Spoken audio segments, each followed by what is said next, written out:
The eyes of the world are focused on the Michelin Raceway Road Atlanta, and after an action-packed Petit Le Mans came to a close yesterday, today the BMW M SIM Cup heads into its closing stages. Hello everyone, welcome to RaceSpotTV and to the iRacing esports network as we get multi-class madness back underway here in the virtual world of BMW esports. My name, as ever, is Arjuna Kankipati, joined alongside by Ewan O'Leary, because Lewis McLeod has headed off to the venue where we're going racing next. Our schedule has been something, Ewan, that we have always had a bit of a question mark around. Not here at the Michelin Raceway Road Atlanta, but no longer is it TBD for November the 5th. We're going to Zandvoort for the penultimate race of the season. Yeah, no question marks in terms of where we're actually going to be going, but certainly question marks as to how these last three races are going to unfold, because they're very tight circuits indeed for multi-class racing. We've seen some of the sort of bigger, wider tracks in recent times like Spa and Fuji really ideally suited to multi-class racing in theory, but these last three on paper are going to be very tricky, possibly the trickiest three races of the season. I think that's a bit of an understatement, of course. Petit Le Mans, we saw the action yesterday in the real world. iRacing Petit Le Mans a week ago was equally action-packed, and that new version of Zandvoort with all of its banking going to be more speed for the multi-class traffic interactions. And, well, go back to 2021 BMW SIM GT Cup. We know just how dramatic Suzuka can be here in the virtual world of BMW esports. That's the schedule. We've been off for quite a while. August the 20th, the last time we went racing, so a refresher of the format. 25 points go to the winners. It's a team-based race. Two drivers compete with a mandatory driver change, but you score points and accumulate them separately, of course, in the Drivers' Championship, all as you fight for the prize pool just under $50,000, with our winners walking away with $1,000 to split in both of our classes, and of course the season prize $1,500 to the winners. Top 12 get some points. A refresher of how they build up some points, and a refresher as well on how the LMDh standings fare, because of course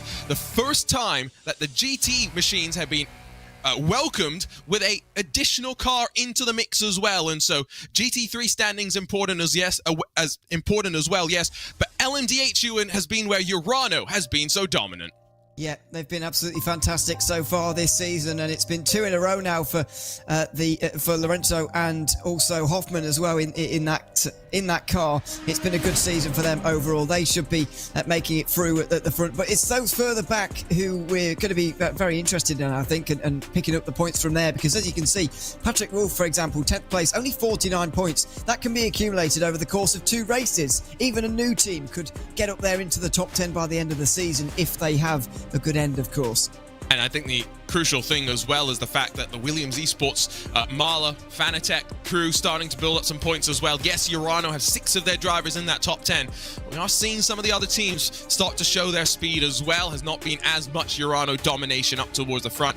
The GT3s that we saw introduced to the BMW esports world in mid-2021 have also been fairly close, at least at the start of the season, but 3 wins in a row for Chris Lollam and Diogo Pinto allowed them to take off the round at Fuji in terms of not scoring any points, and still have a quite comfortable championship margin at the very front of the field. You can see Urano, Apex, BS Competition in the mix as well. But I think Redline going to take center stage today. 4 drivers in the top 5, and of course, the 3-time world champion Max Verstappen joins them in action today, Ewan.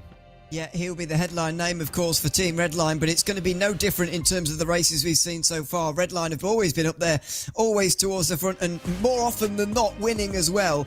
But is it going to be a little bit different today? We have seen Urano take a win, of course, earlier on in the season, the first round of the season, for example. Things can go wrong for Redline. You just never know what's going to happen.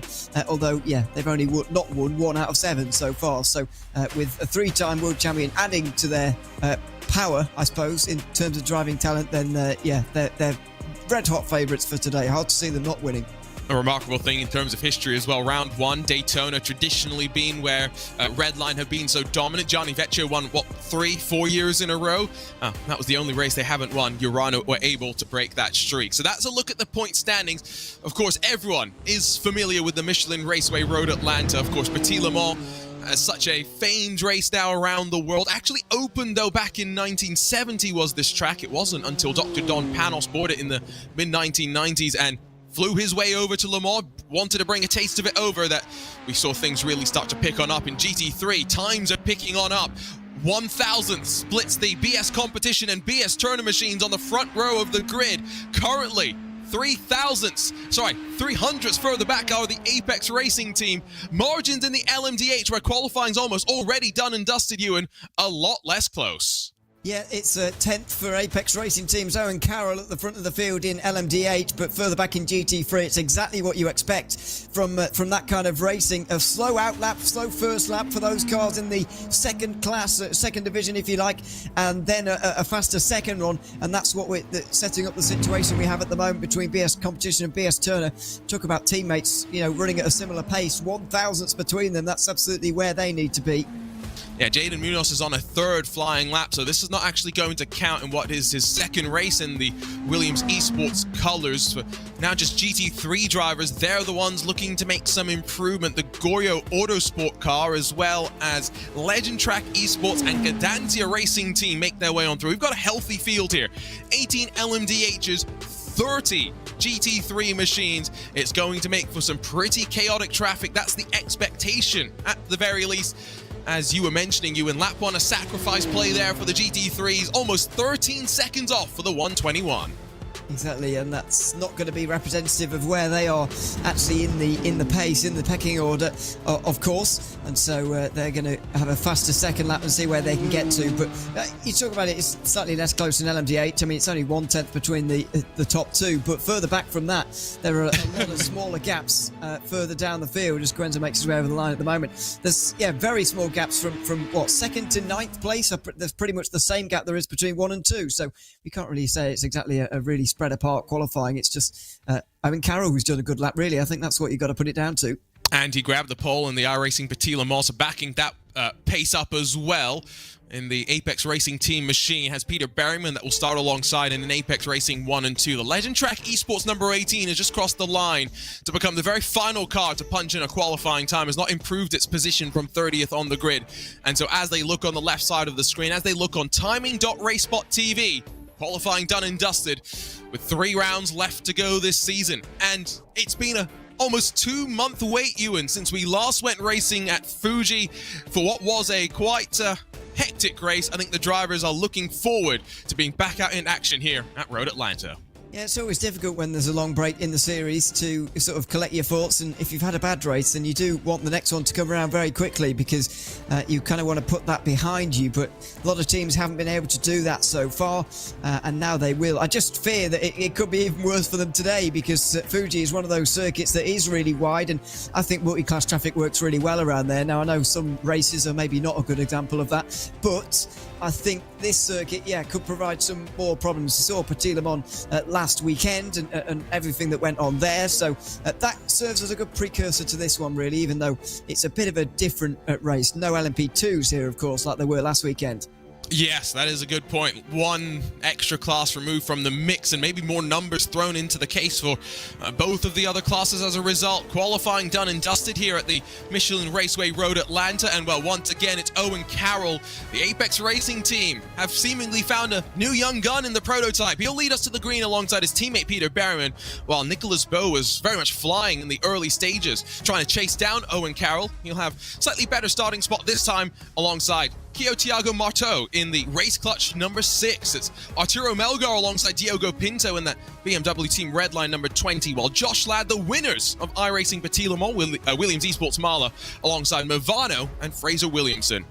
An extra Apex Racing Team contingent makes the top 10. Marcus Solholm is alongside Benjamin Frigero, while Vlad Kimichev and then Dylan Shrivens, 11th and 12th positions. Lots of work for the Urano pair to do from there. Race Clutch and Marcus Deck 13th alongside the Geeks Energy and Fiercely Forward at number 11. Dominic Hoffman back in 15th. We've seen him charge through the field in these BMW M SIM Cup races. A lot of work to do, though, with traffic going to be so hard.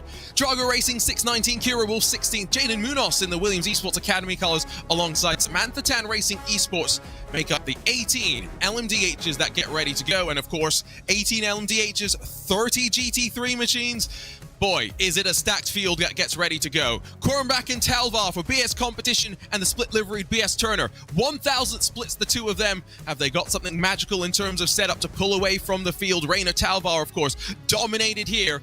couple of years ago. Alejandro Sanchez and Luca Kita for the Apex Racing team, and Urano share row 2 with Coitet and Antunes. Again, Urano and Apex, 5th and 6th, this time flipping around on which row they start. The red line pair, Gianni Vecchio will start the 71, Tom Burns will start the 70. All eyes, though, will be focused on Max Verstappen to jump in for the second half of the race. The Visceral Esports car alongside Team PGZ, they're through the rest of the top 10, still only a quarter of a second off pole, while Alexander Walters for Drago Racing is alongside Govan Keeney for the GridandGo.com esports team. Sim RC and Will Dames 13th, Arnage Competition Eau Rouge and David Sobrero 14th, with Nicolas Mateo the first of 2 Williams Esports Academy cars alongside Pablo Arujo. Jersey Glack the second of those Academy cars, besting out the Chill Blast entry of Williams Esports Daniel Pastor on the outside of row number 9. Nicholas Rubelar, Matthias Kuzner round out your top 20 with Brock Kelly, Zane Khan, Pedro Vigaro, and then Marcin Gadinsky through the top 12 rows. And we're still going in this large GT3 class. Team Andre Nobrega, Scuderia Bruschetti, making me slightly hungry at the early hours of the morning here on the West Coast.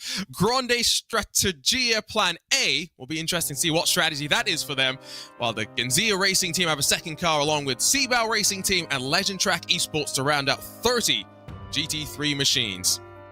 2 hours get thrown onto the clock, and the drivers have a full formation lap to build up some temperatures into their tires. Do not forget, we have live race control. They will be handing out penalties to be applied post-race. To follow along with their updates, head over to RaceSpot.tv/BMW, because probably going to be busy for them here today, Ewan. It probably is, yes. Based on, as I say, based on Petit Le Mans last weekend, it is going to be very busy indeed. The biggest takeaway for me there, though, and I'm sure you've noticed the same in qualifying there, was how the sort of the main protagonists from LMDh and GT3 have both not done very well in qualifying at all. And I'm sure you may have noticed at home as well as we went through the grid there. Urano Esports have won 6 out of 7 so far in LMDh. They're down 11th and 12th in the grid here in that category. And in GT3, Redline have won 6 out of 7 so far, but they're 7th and 8th starting this race, so that's quite poor qualifying by their standards, and if they want to keep those tremendous records up, then they've got a lot of work to do. Fuel saving might come into play, though. We know that the GTPs, the LMDHs, will make 2 pit stops, about 40-45 minute fuel windows, 1 hour for the GTDs. Correct myself as well, it wasn't Owen Carroll that grabbed the pole at the iRacing Petit Le Mans, it was Marcus Solholm, but Owen Carroll broke away in the opening hour. Solholm was a little bit more of a roadblock. Expectations, Ewan, as we get ready to go 1 week, of course, on from these drivers going racing for 10 hours rather than 2. Yeah, and the aggression was high over the 10 hours, so what's it going to be like over the 2 hours? I think it could be turned up to 11 here. It's going to be a very, very breathless couple of hours for absolutely everybody, and yeah, looking forward to it because it's going to be a very busy race indeed. So here we go, pace car peels off and away, and it's time to go racing once again in the BMW M SIM Cup. It's the Apex Racing team out of the final corner that get the green flag out, but instantly Peter Berryman is under pressure. Nicholas Bowe in the BS competition car has slid on through to second place, and single file finally the BMW M hybrids will get as we rise up the crest of turn 3. Oh goodness, the GT3 car slides through the final corner, somehow keeps it out of the wall, and now 30 of the BMW M4 GT3s file through the opening sector as well. It was Jimmy Antunes who went wide in the 98 Apex Racing Team car. I'm pretty sure they're around the final corner, so he's down to 20th now in the pack. So much work to do for that team. And in the mid-pack of the LMDHs, by the way, Josh Lamb was looking left and right going through on Diogo Pinto. He couldn't do it, though, and stays 7th. A very busy starting towards turn 1, although by some miracle, I think most, if not all, have gotten through cleanly.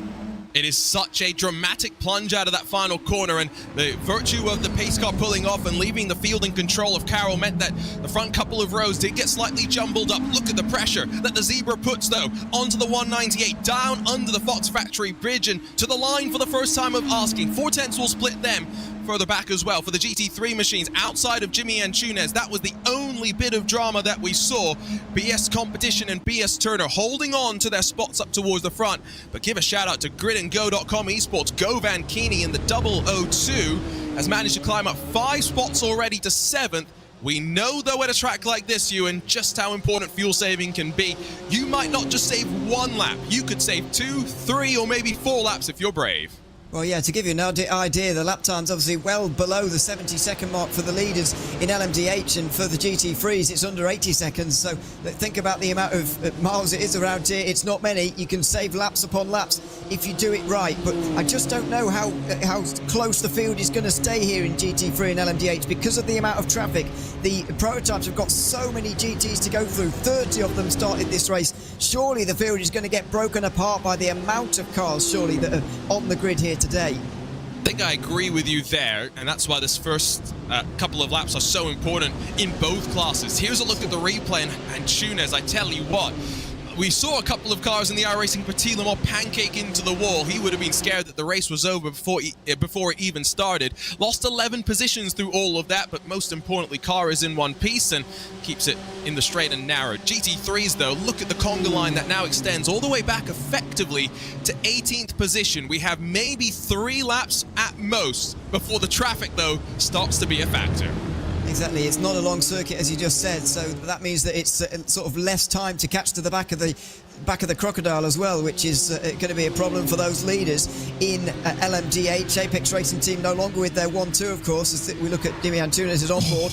It's a big save from him, and I'm sure the new grass may have helped him not get into the wall as well in the last update, of course. I know that was there for Petit Le Mans as well, but even so, it was a good save from Túnez, and he's somewhat lucky to have gotten away with that suspension damage actually as well. Those kind of contacts can sometimes result in pretty debilitating damage. And exactly, and the fact that the new grass model, maybe these drivers have more experience with it as well now after sliding through that corner so many times a week ago. Maybe that played a part. Pinto looks up the inside, but that race clutch, number 6, not going to get peeled off of turn number 1's apex as they rise up through the hill. Now diving down in through the S's once again, as mentioned. This lap is when the traffic might start to be a factor at the very tail end of the GT3 field. It might take 2 or 3 laps for us to cycle up towards the very front, and for these drivers already, they've lost a good 3 seconds to your race leader. They're going to find themselves slightly compromised, but out of turn 7, tighter than 90 degrees, so important to be patient on the power so that you can smoothly roll onto it, kick the hybrid into gear, and then run your way down this back straightaway. I have to say I was very impressed in qualifying actually with Race Clutch Red and Kio Thiago Marteau, but I think already the pace is starting to catch up with him slightly because, well, as I say that, we get into traffic, so it might not matter for the moment, but even so, it's going to be a real problem. I think he's going to come under a lot of pressure from the likes of Pinto, who just skips around that GT3 on one side, the BMW goes the other, down the inside there for Josh Ladd in the number 1 car. He's going to be on the inside for turn 1 as well and should have this move done for 6th. They're still fighting, and there's more drama for the GT3s as what's happened to Peter Berryman up towards the front. He has dropped down the running order, the BS competition car involved as well, and I can tell you that Team Redline's number 70, the one that everyone was hoping to see Max Verstappen in later on today, is also on pit lane. So much chaos, so much drama. Peter Berryman's just jumped onto the flatbed, and Arturo Melgar up the inside of Owen Carroll through turn 6 and 7. Drago Racing hit the lead. What a couple of weeks they're having, by the way. They had a great Petit Le Mans, and now they're having a great start to this race as well, as everybody flashes the lights and they skip through. Owen Carroll's going to look for the lead again here and try to repass on the way down in towards the chicane. That's not going to happen on this occasion, but the chaos at Road Atlanta has already begun. The lead has changed as well. Arturo Melgar now in front, but there are some big names out of this one as well. The number 70 Team Redline, containing Max Verstappen, of course, down on pit lane. Williams Esports, Daniel Pastor down pit lane. So's Govan Keeney as well. And now Marcus Deck, Jaden Munoz, more drivers having issues. A race clutch, Williams Esports Academy. This first cycle through of traffic has cost plenty of drivers time, and we're not even 5 minutes into this one. 2 more cars off the track in through turn number 1. That's Marcin Kandinsky and Miguel Costa. We're really finding out just how difficult Road Atlanta can be. We are, and I said it earlier on, through the 10-hour race, everyone was very aggressive. Now, this race is 5 times shorter than that, but I had a feeling the aggression may be turned up by 5 times during that race, or this race as well, and it certainly seems to have been the case. We'll obviously have a look at some of the stuff that's been going on so far in a couple of moments, but this is exactly what we expected and somewhat feared from Road Atlanta, but this is what the end of the season is going to be like. There are 3 difficult circuits coming up. Exactly, and of course Fuji was quite difficult in some ways. Let's not forget that Arturo Melgar and the Drago Racing contingent broke away, but strategy was not on their side. See what they've done to correct that mistake from what going on almost 2 months ago now. There's Josh Ladd still trying to hunt down Diogo Pinto as one of the PGZ GT3 cars get slightly pushed wide through the final corner, but we all get through safely for the time being. Up through the opening sector they'll go again, and this time it's the surviving red line car driven by Gianni Vecchio that's still there. Here's what happened to Tom Burns, if you're curious. Sharing a car with Max Verstappen and then playing bumper cars down the back straightaway, and I believe that's one of the grid and go BMW, so it might be Nicholas Rubelar. I thought it was Govan Keeney, actually, who was at the wheel at the time, was it? But you're right, yes. Yeah, okay. But yeah, a bit of an awkward one, I've got to say. I don't really know which way to call that one, if I'm honest, but just looks like a bit of an awkward bit of contact, and unfortunately, both in the wall. This is why I've always been nervous about bump drafting that's been in iRacing for years now, but it still makes me nervous. And that's kind of the reason why there is the move with Nicholas Bowe. And seemingly both Apex Racing Team cars will have got into contact there as well, down in towards turn one. That was all involving the leader at the time. Yeah, it's just first cycle. It's the first cycle through of traffic. There's nothing more than that, really.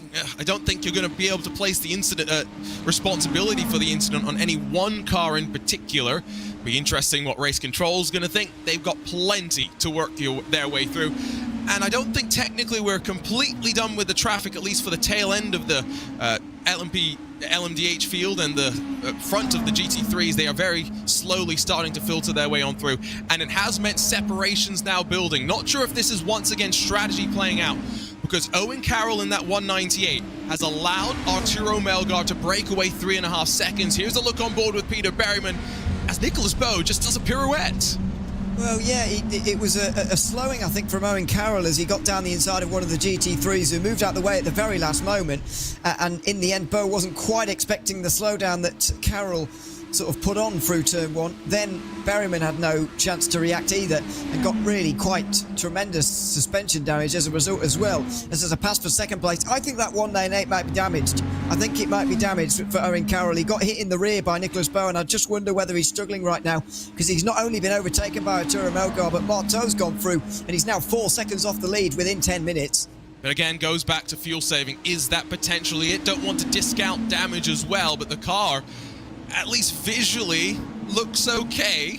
Maybe the Apex Racing Team can get word to us as to whether there is some slight, maybe straight line damage. If you get some of the underfloor damage, it can be an impact. That's what happened to Marcus Deck, and that's why Jaden Munoz had to take avoiding action to get out of the way of the stricken Race Clutch Black entry. That's not the Race Clutch Red car that, of course, is now up to second and continuing to now pull away from Carroll, who's dropping into the clutches of Pinto, Ladd, Williamson, and even Marcus Solholm behind. Yeah, I know what you're saying about the straight line speed and whatever, or fuel saving, but he's losing time through the corners, and that's not going to be fuel saving in my opinion. So I think Apex Racing Team are in trouble here. From a 1-2 in qualifying, they could have no one in the top 10 very soon, and Owen Carroll is in a lot of trouble in my opinion. Redline and Williams have been battling between themselves, but they've had a fairly clean start to this race with Pinto and Josh Ladd now right behind that 198 and surely looking for a way through as quickly as possible, because they won't want to let RaceSpot get too far away, nor Drago Racing, who are somehow still leading by at least 4 seconds at this stage in the race, now having just a fantastic couple of weeks. Williams Esports Chill Blast, by the way, did actually retire early stages as well, so adds another one of the GT3 victims to the retirees early. Of course, Redline and Grid and Go after their incident on the back straightaway, but also Gdanzia Racing's 106 currently in pit lane and has been for quite a while. Josh Ladd watches as up the inside Diogo Pinto slides through, and Ladd tries to follow in that Williams Esports smaller car, almost contact as Carroll bobbles off the curb on the exit of turn number 7. And now this is where we'll get a great indication of if there is top-end damage on Carroll's Apex Racing Team car. In the draft is Josh Ladd, but almost trying to cover off Fraser Williamson as well. Apex Racing Team defensive, Movano offensive, long way around for Williamson, and the Scot gets it done, sneaks through on Josh Ladd. Yeah, it does seem that Owen Carroll's decent in a straight line, and I know, as you say, he did have the slipstream, but even so, that wasn't bad at all. Fraser Williamson with great opportunistic driving as well to go round the outside, find the room, and Josh Ladd not having any of it. He's looking back down the inside again at turn 1. That's not come to fruition for him, unfortunately, but what a battle we're seeing here up inside the top 10. Carroll is losing time, but it doesn't seem to be on the straights. He held his own there. It may be damaged, but again, because of how much fuel saving we saw at the iRacing Petit Le Mans, every single stint, teams were fuel saving, and fuel saving ended up being the winning strategy in both classes. However, I can get confirmation that even though it doesn't visually look like there's too much damage, the BS car running into the back of Owen did give them damage, and they are struggling. That's why down the back straightaway once more, you can already see Pinto's pulled away, and Williamson, Ladd on the charge, but maybe not close enough into the chicane. I don't think so. They're all going to have a look in towards here, but wait, and they won't have to wait very long. An opportunity will present itself over the next couple of laps because they're in traffic again, and the madness is about to begin all over again. They're catching the sort of tail enders, if you like, of the GT3s. And the back end of the GT3 field, by the way, pretty spread out at this stage already. It's at the front where things get a little bit closer, but that doesn't stop there from being problems. Someone off the road there as Josh Ladd takes advantage. That was the Grande Strategia Plan A team, so maybe they need to move to Plan B now, as up the inside through the S's. That was Josh Ladd not taking no for an answer, and then both of the Apex Racing team machines behind following him through as well. We focus a lot on these LMDHs, of course, because they're the ones that are doing the ducking and diving, but the first cycle through of traffic had allowed Felix Kornbach to break away from Reiner Talvar in that BS Turner machine, but now it's started to close up once again. Alejandro Sanchez trying to keep it close and honest as well, with 2 of the Urano Esports machines behind. Gianni Vecchio in their tire tracks as well, but as I mentioned, 2 years ago, it was Reiner Talvar breaking away, even with a time penalty from race control, to win against the likes of Max Benneker and so many top-level sim racers. Once again, BS competition on top, but with only 14 odd minutes complete. Yeah, this is a very long way to go here. Not even quarter of an hour through this one yet, and even this stint has got a very long way to go within it as well. So, as I mentioned at the start of the show, I don't think this, well, I didn't think that the GT3 field would stay that close together because of all the traffic, and already that has taken place. Now, the question is, does that remain to be the case over the rest of the race? Will that traffic continue to go their way? Well, probably not, because it does give and take over the course of the race, but it's a good advantage to be in. It's a good case for, you know, qualifying position being very important, because they've started with a head start, if you like. BS Competition and BS Turner have both taken advantage of that, and they're already putting some big teams a long way behind them. The 71 Team Redline car, for example, has nearly 6 seconds to make up already. See if it's going to close back up in the second cycle of traffic, though, because already you can see Drago Racing race clutch. That gap's come down to about a second or so. Diogo Pinto's been following Kyo Marteau in being able to close down that 696 with Melgar behind the wheel, who will get an indication on lap time as he comes towards the line. Last time by, just under a 107, 106.9. This lap, a 110.9. 3 seconds loss for the Drago Racing car in the space of 1 lap, and LMDh leaders thrown on top of each other once more. They are. It's not what Melgar wanted to see at all as they make their way past the Urano GT3s. That's been negotiated quite well, but this is not good news for Arturo Melgar. A really disastrous last lap there. No one's that time even anywhere close to him. You have to go all the way down to 17th. And Cameron Martineau there with a 10.3 to get as close to Melgar in that time. It was an absolute disaster, but these bits of bad luck can happen, and I'm pretty sure it was just that, really, bad luck. The traffic will give and the traffic will take. Once again, gap builds back up out of turn 7 as Melgar is able to use the hybrid to now get the clean air in towards the chicane, but race clutch Redline will follow as well. Pinto hot on the heels of the number 6, but too far back, diving down into the chicane to have a bit of a lunge. Got Mavanos, Williamson, 246 that's followed in the footsteps as well through the traffic. Josh Ladd not too far behind. Owen Carroll, unfortunately, if you're an Apex Racing team fan, does continue to drop. It'll be interesting to see. First cycle of pit stops only about 20 minutes away. If Owen Carroll and the Apex 198 can get some of the damage repaired, because of course, the benefit we have here in the sim, there is one fast repair that we have. Unfortunately, I think Owen Carroll has lost the rear end of that car, and it's going nowhere soon.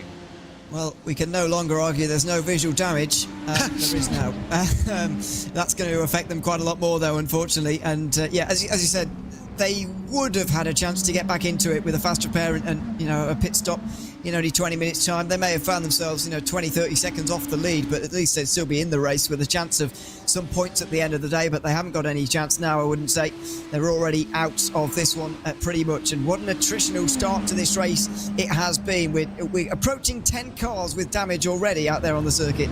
I mean, look at the margins in qualifying, and you would be almost assured that we'd have a great race for 2 hours, but no, it has indeed been traffic, and oh no, oh, this is going to be fast, this is going to be high impact, and you're just into the right rear. And I tell you what, race control from that angle, it looks pretty clear cut to me.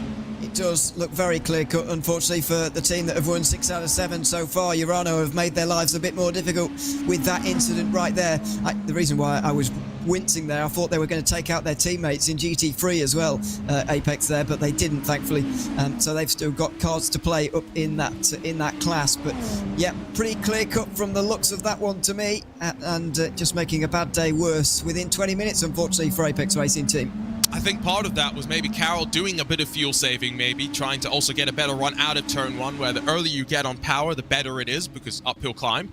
And maybe Vlad Kimachev in the 91 Urano Esports data group car got just a little bit caught out. Remember, RaceSpot.tv/BMW if you want to try and follow along with what's going on in race control, because I'm pretty sure we're probably up to double-digit incidents, not even 18 minutes into this race.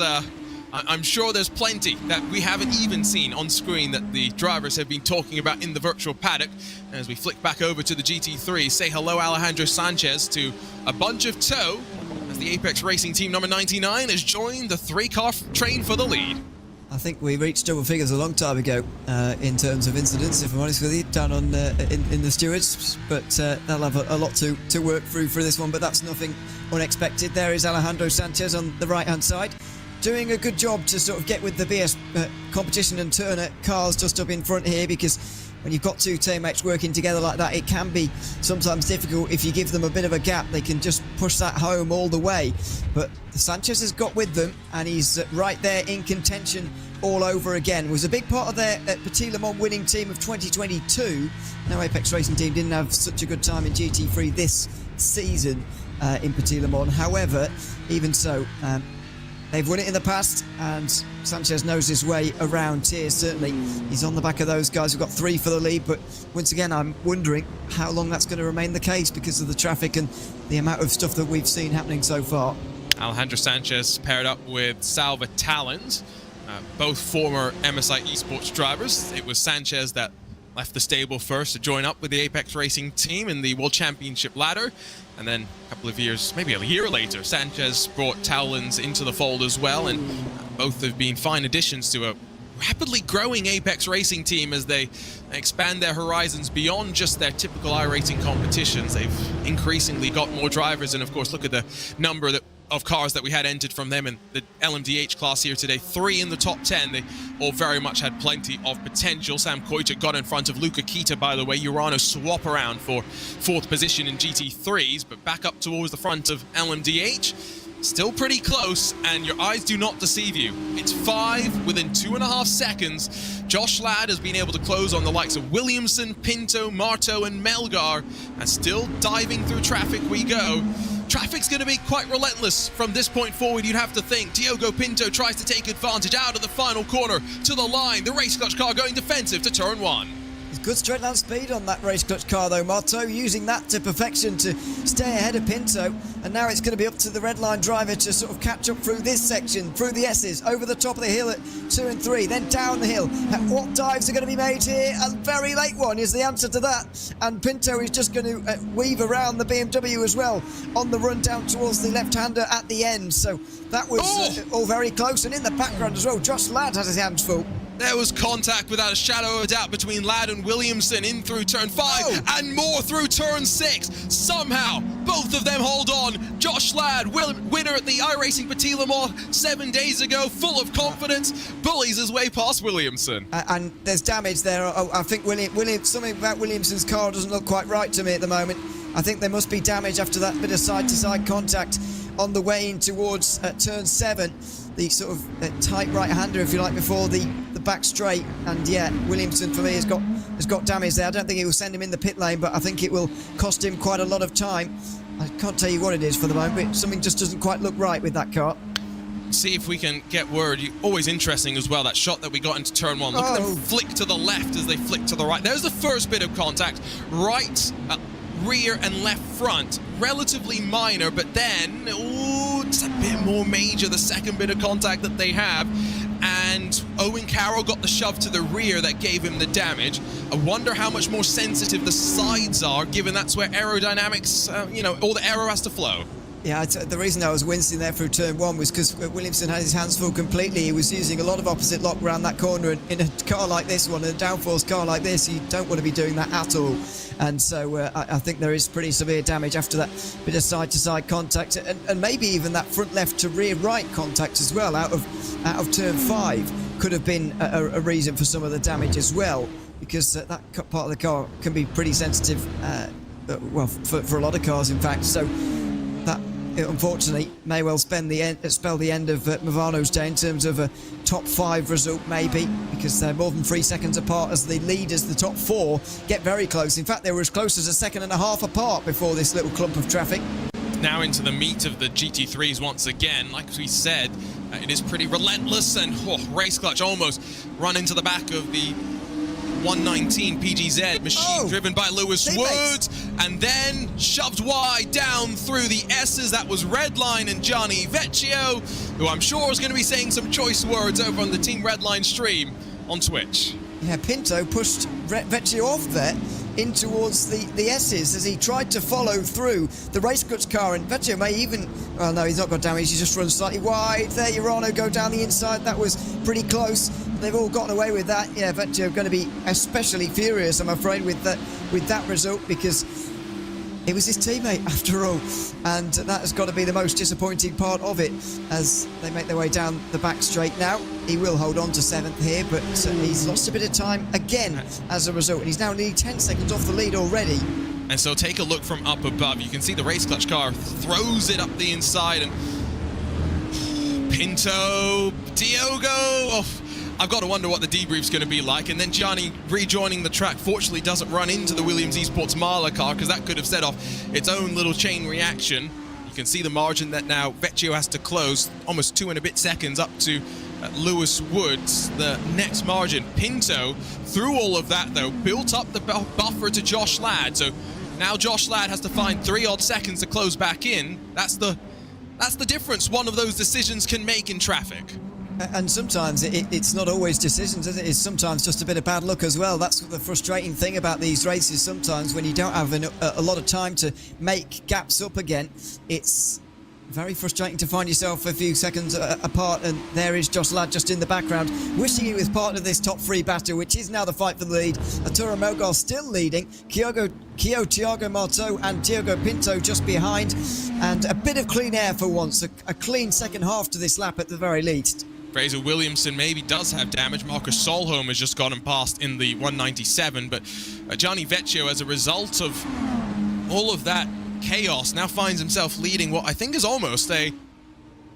Is it 9-car train? It might indeed be a 9-car train. And you've got the likes of Nicolas Rubelar, Nicolas Matteo that are still fighting down at the very back edges of those... of this little train as well. And this is where, Ewan, to your point where you were saying that the field might get separated out a little bit more, 7th on back in the GT3s haven't been broken up just yet. Yeah, not particularly. Vecchio has been able to put a bit of distance, though, into the likes of Glack and Will Dames as well in the Sim RC car, so he's no longer really the cork in the bottle, if you like, but yeah, it's staying relatively close in the midfield for whatever reason, just not at the front, where BS Competition and BS Turner have really been putting the pace on so far. And there's a similar thing happening sometimes in LMDh, and then sometimes Melgar gets a great run through traffic and then gets 2 seconds out of nowhere. He seems just as able to gain 3 seconds in one lap as he is to lose 3 seconds, which is quite a turbulent way to go through a race, but that's what he's doing for the first half an hour. Yep. I guess we're just still waiting for the numbers to drop slightly on track. Again, we started with 48 machines, 5 official confirmed retirees, 2 of them the LMDhs, 3 of them GT3s. It is still a very, very busy track out there. Oh, no. And that's another moment through the S's. Oliver Rodriguez is going to lose it in the Seabao Racing Team car and causes a little bit of drama, I think, for a moment there. He will take a tow back to pit lane. Pinto still trying to take advantage. It's cost these drivers a little bit more time. Yeah, and Josh Ladd is right on them as well as a result of a nice run through traffic and a not so nice one for those top 3, really. Melgar has lost about half a second of his lead so far on this lap. Pinto will be in the slipstream of Marteau now and not leaving his wheel tracks, even as they weave around some slower GT3 traffic again. Down in towards the chicane they go. It's not going to be this time for Pinto, or is it? He makes quite a late move. Marteau there easily able to defend. But Pinto's going to want the run on the exit. And here comes Josh Ladd as well, because I think he's setting up a look to the inside on Marteau as well as we come to traffic, and they'll have to go 3 wide. The race clutch car backs out of it, says, you know what? I can't afford to get involved in an issue. And it's Diogo Pinto that grabs second, Josh Ladd up to third. This LMDh fight finally starting to shake up. I think he was imagining there at Marteau that he was going to get squeezed in by Pinto and Ladd, and so thought, well, I can't move to the right here to go around the GT3 because otherwise I'm going to hit someone. But in reality, he actually had more space on his right than maybe he thought, although maybe, as he said, he just didn't want a part of it, and I wouldn't either if I was him. So I don't blame him at all for backing out of that one, and it's showing some sort of restraint that maybe some other teams and drivers could have done with so far in this race, as Urano and RaceSpotTV annoyingly similar liveries battle between themselves. We have a good job telling them apart. It's Vlad Kimichev who loses out this time. Vlad Kimichev just been involved in an incident down through the S's. That's why he's in 10th position. Not sure if there's still damage on his machine as a result of that, but as Benjamin Frigero, who was running very well in the LMP2 class of the iRacing Petit Le Mans, is up the inside. They will go side by side, and once again, traffic might play a part as under the Fox Factory Bridge. They'll both look to the inside. The Urano car slots back into line, but again, it's once again starting to intensify in terms of incidents. We had a flurry of them in the opening stages, and now a trickle of them every couple of laps or so. Here's a look at what happened down through the S's as Kimichev went for a hole that never really existed. That was, way too late from Vlad Kimichev, I'm afraid, and he's going to have damage as a result of that, you'd imagine, as well. His teammates go through, and Urano looked like to be, I was going to say second defeat of the season. That's not really a thing, is it? But you know what I mean. They've won 6 out of 7 so far. It looks like it's going to remain at 6 at the end of round 8, which is still a 75% win record, by the way. But even so, it's just not been their day so far, and that sort of sums it up for Vlad Kimichev, really, in the first half an hour. Almost as though, as well, partially, the other teams have somewhat caught back up in terms of the car itself. Maybe part of it was initial comfort at the beginning of the year when the car was still relatively new, and now so much more development has gone on as that's a very early pit stop. Very early from Movano and Fraser Williamson, and I was going to say this is just about through the window where you can make it to the end, and it guarantees and confirms that there is damage on that car after the contact with Williams. Yeah, I was convinced myself ever since I saw the contact, and that kind of confirms it. So, as you say, Williamson just wanting to get to that point where you can go to the end on just one more stop here at Road Atlanta, and so that's what he's... that's why he's in way before anyone else. You'd expect that, it could be another 10 minutes might pass before the next LMP TME. The acronyms are going all over the place. LMDh, the next LMDh is in the pit lane. I keep flipping back and forth between LMDh and GTP. They're interchangeable. At some point, you can slip in an LMP as well. It's totally fine. If you're wondering where Max Verstappen is, unfortunately, his teammate Tom Burns started the car in the number 70 for Team Redline. There was a kerfuffle down the back straightaway, and that car now retired, as a handful of others have already been retired as well. It's a shame because there were plenty that had potential, but we're not going to see the most out of it, as Josh Ladd has gotten in front of Diogo Pinto as the GT3 leaders continue to keep themselves quite honest. Alejandro Sanchez in the best position possible to be saving some fuel behind not one but 2 BS competition BMWs. There's the swap around. Ladd now leads Pinto as they cycle out of turn 5. Yeah, it's still a good resurgence here from Josh Ladd. He got through on Marteau, of course, although didn't really have to do much overtaking to get through there, just sort of drove down the straight. This was a little bit more harder fought with Pinto, but it's a good sign for Josh Ladd. Was an important part of Williams Esports' assault on Petit Le Mans, of course, last weekend, and he's using all of that experience and more to go through into second here on this occasion. Still 3.5 seconds to the leader, although as we've seen with this race so far, Melgar will likely have a bad run through traffic at some point, as Josh Ladd made that move on the front straight again, but this time just taking advantage of traffic for Diogo Pinto.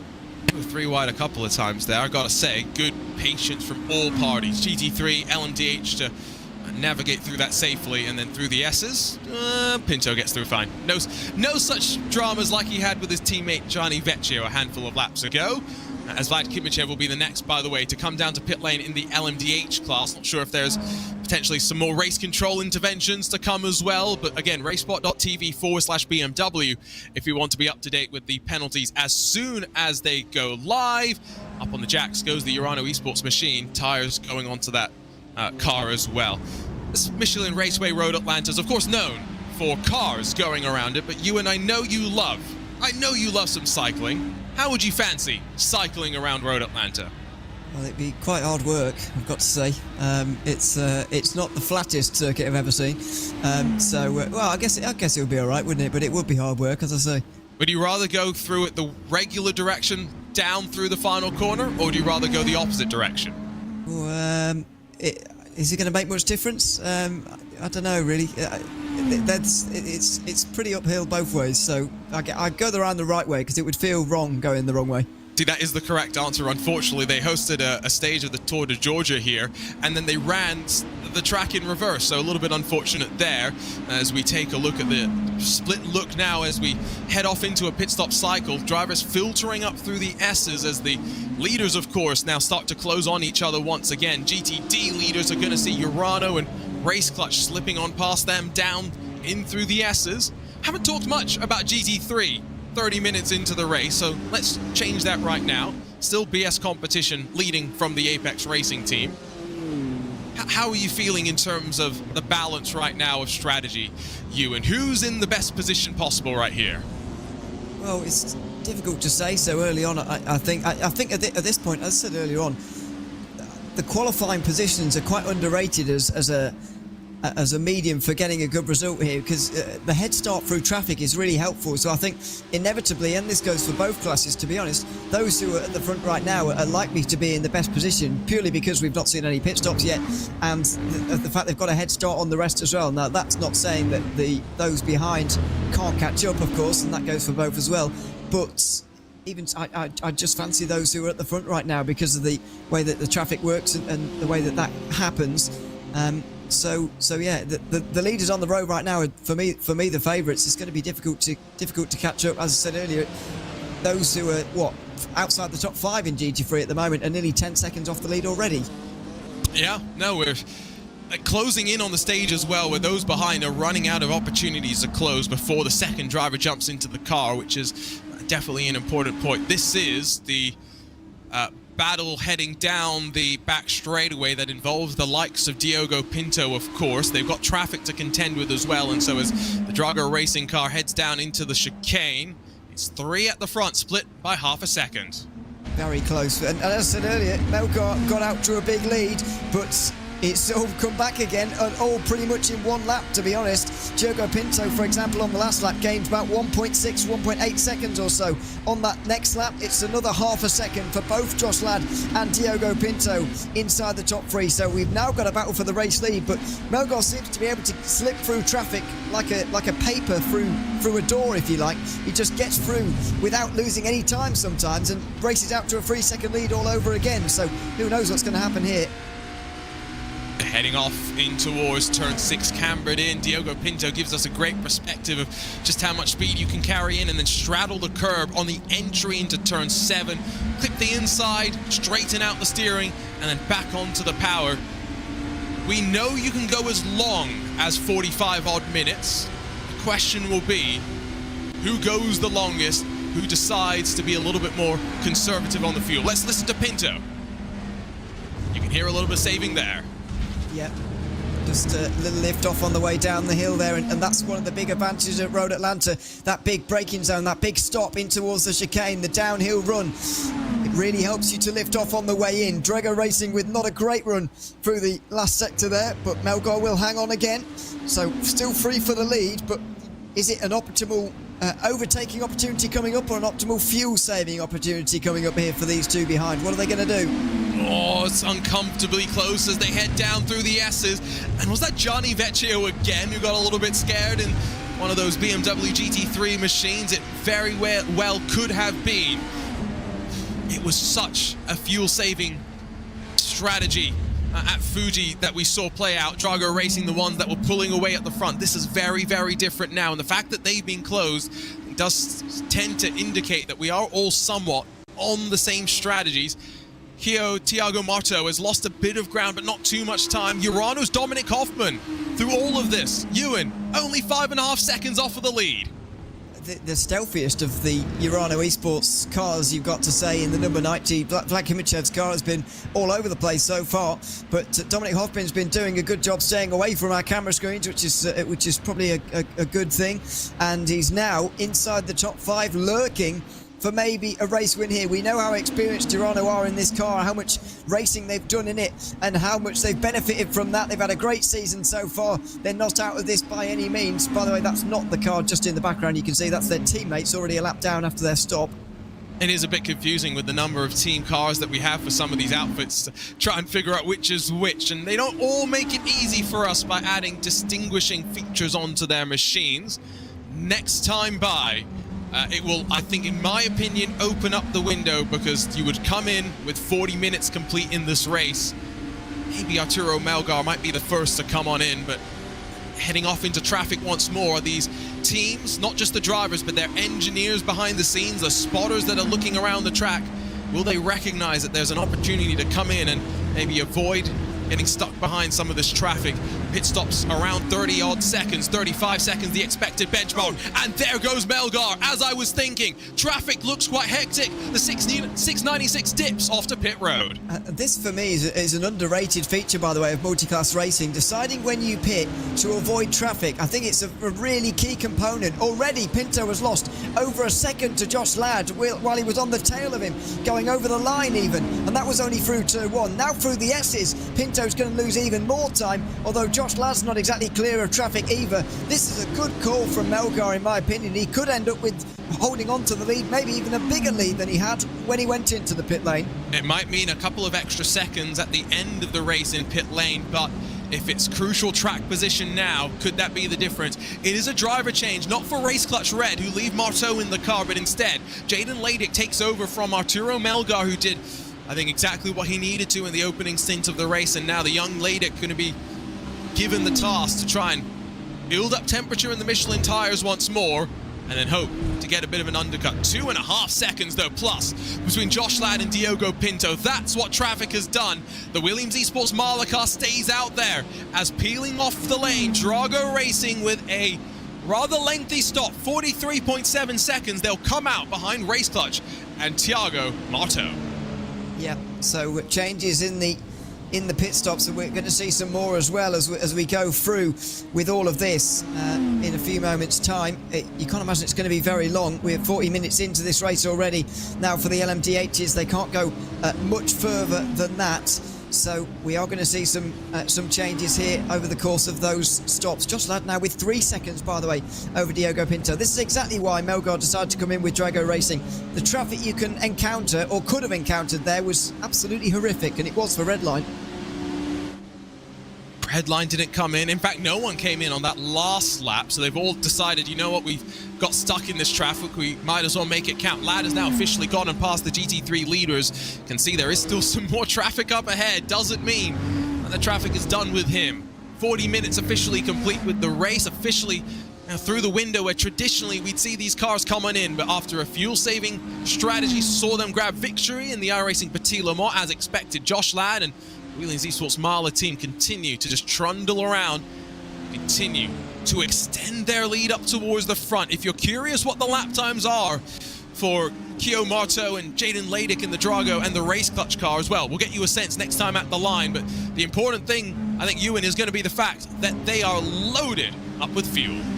Yeah, that's going to be the key here. It's different now in LMDh, the different fuel strategies you can take on board, because it's not really a sort of, you're sort of edging towards 40 minutes and trying to get past that and sort of make the race on 2 stops. There's no fuel concerns really, and so it gives you a bit more flexibility. It gives us a bit more interest, in all honesty, in terms of what you're going to do and how you're going to split this race up into its 3 parts. So it is a lot more interesting with that bit of flexibility, and right now those leaders are certainly using that to go longer. You'd imagine, as you said a moment ago, you'd imagine that because they've suffered through the traffic, Williams and Redline might as well make use of this now. Let's run as long as possible and sort of make the best of this potentially bad situation that they've just encountered.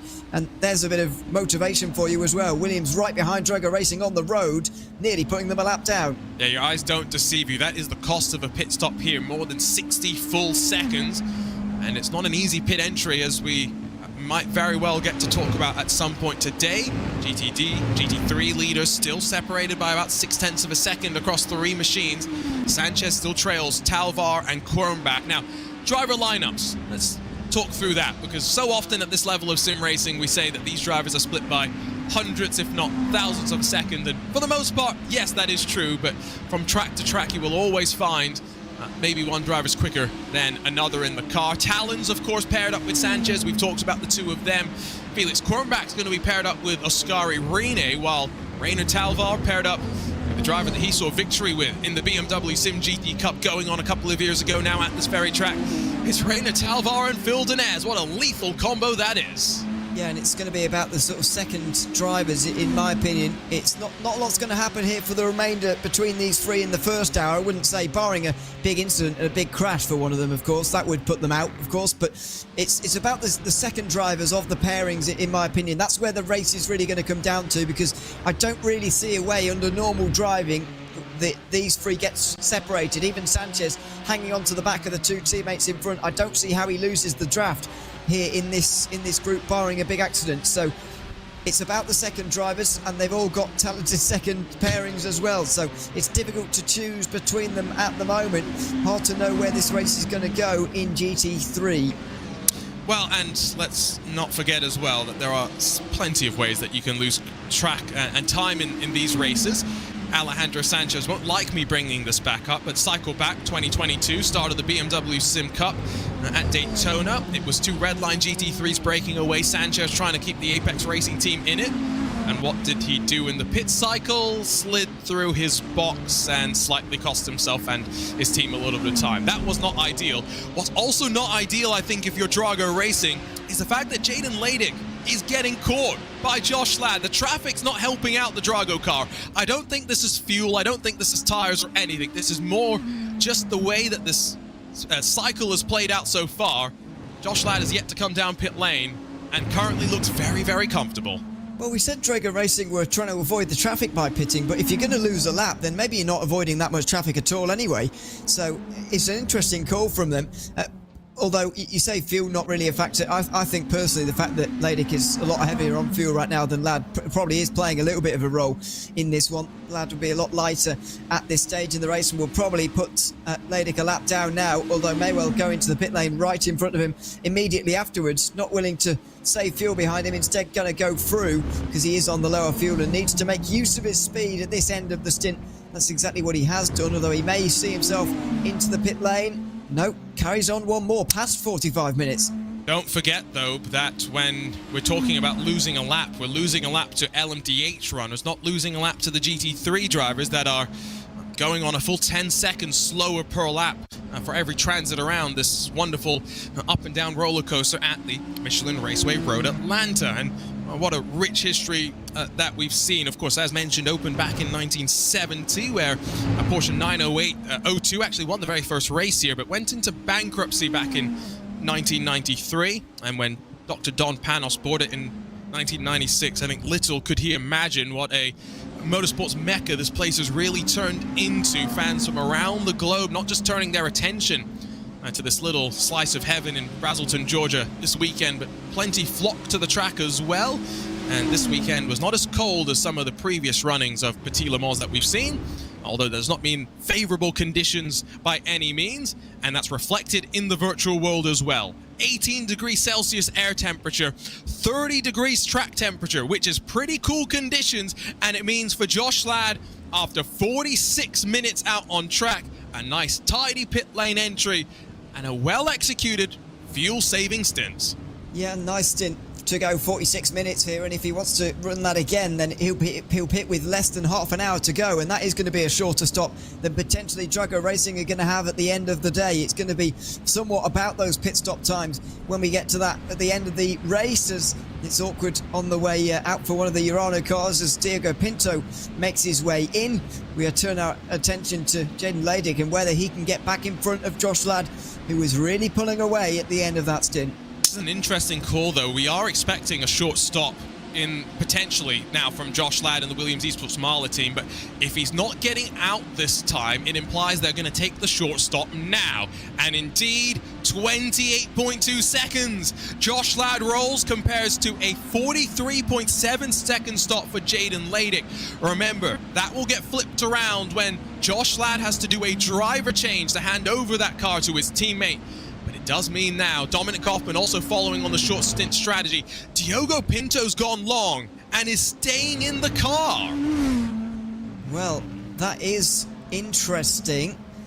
Well, I guess it makes sense. Maybe they'll make their driver change right at the end, I suppose. Oh no, that doesn't make sense actually at all, does it? Yeah, no, that doesn't make sense. No. So 44 seconds in the lane, was it? Yeah, 44.2 for Pinto.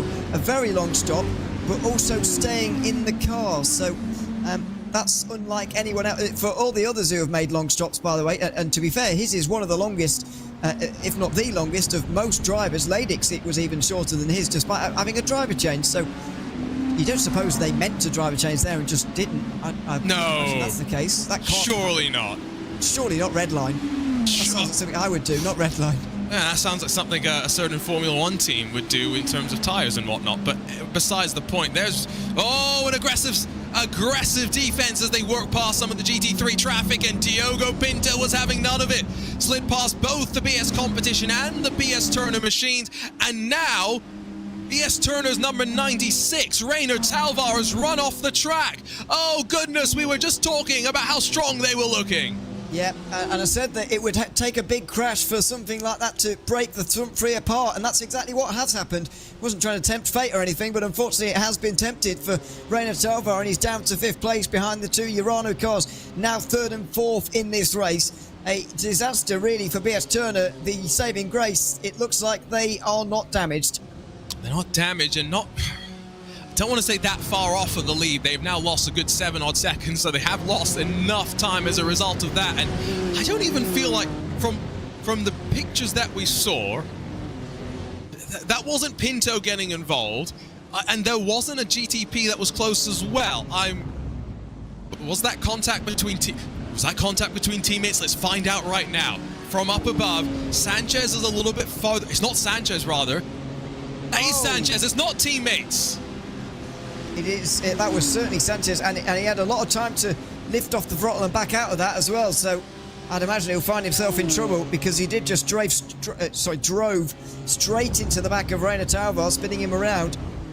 Yeah, for a second I thought maybe it was Kernbach and Talvar coming together in a concertina, but no, in maybe more expected turn of fate, the other way around, and a bit of a yorker thrown there towards Rainer Talvar, who could do nothing but stumble over it from Sanchez, and race control will probably take a look at that. We have had a flurry of penalties come on in, but at least for the time being, for those inside of the top 10s in class, there's only one to talk about, and that's 5 seconds to the number 92 Urano Esports LMDh car. Outside of that, all the penalties that I've seen come on through have been for drivers not really in contention.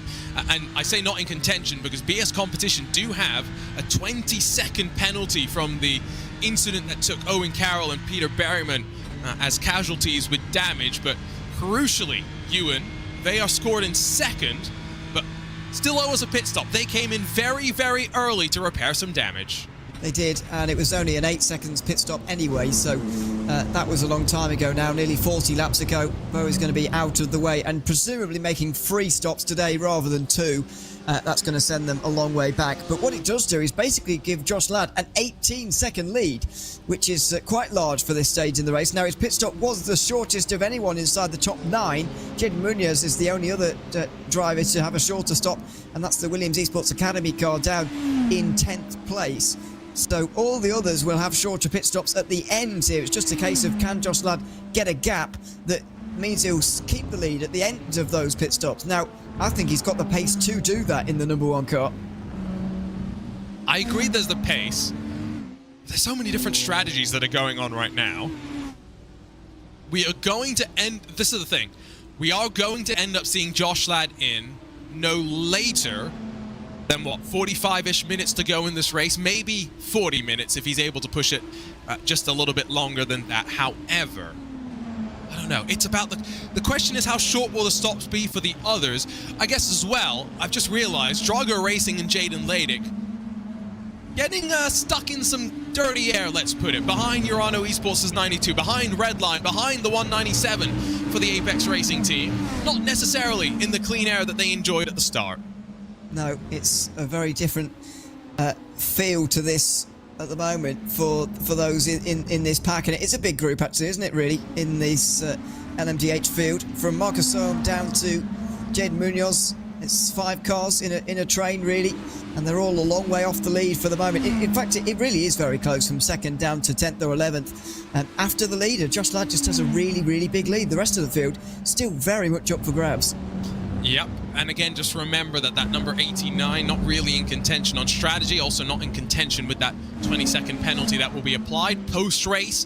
Live Race Control keeping an eye on everything that we're seeing. You can stay up to date with them on RaceSpotTV/BMW. In towards turn number 1, still Ladick on the back of Shrivens, losing some margin now to Diogo Pinto.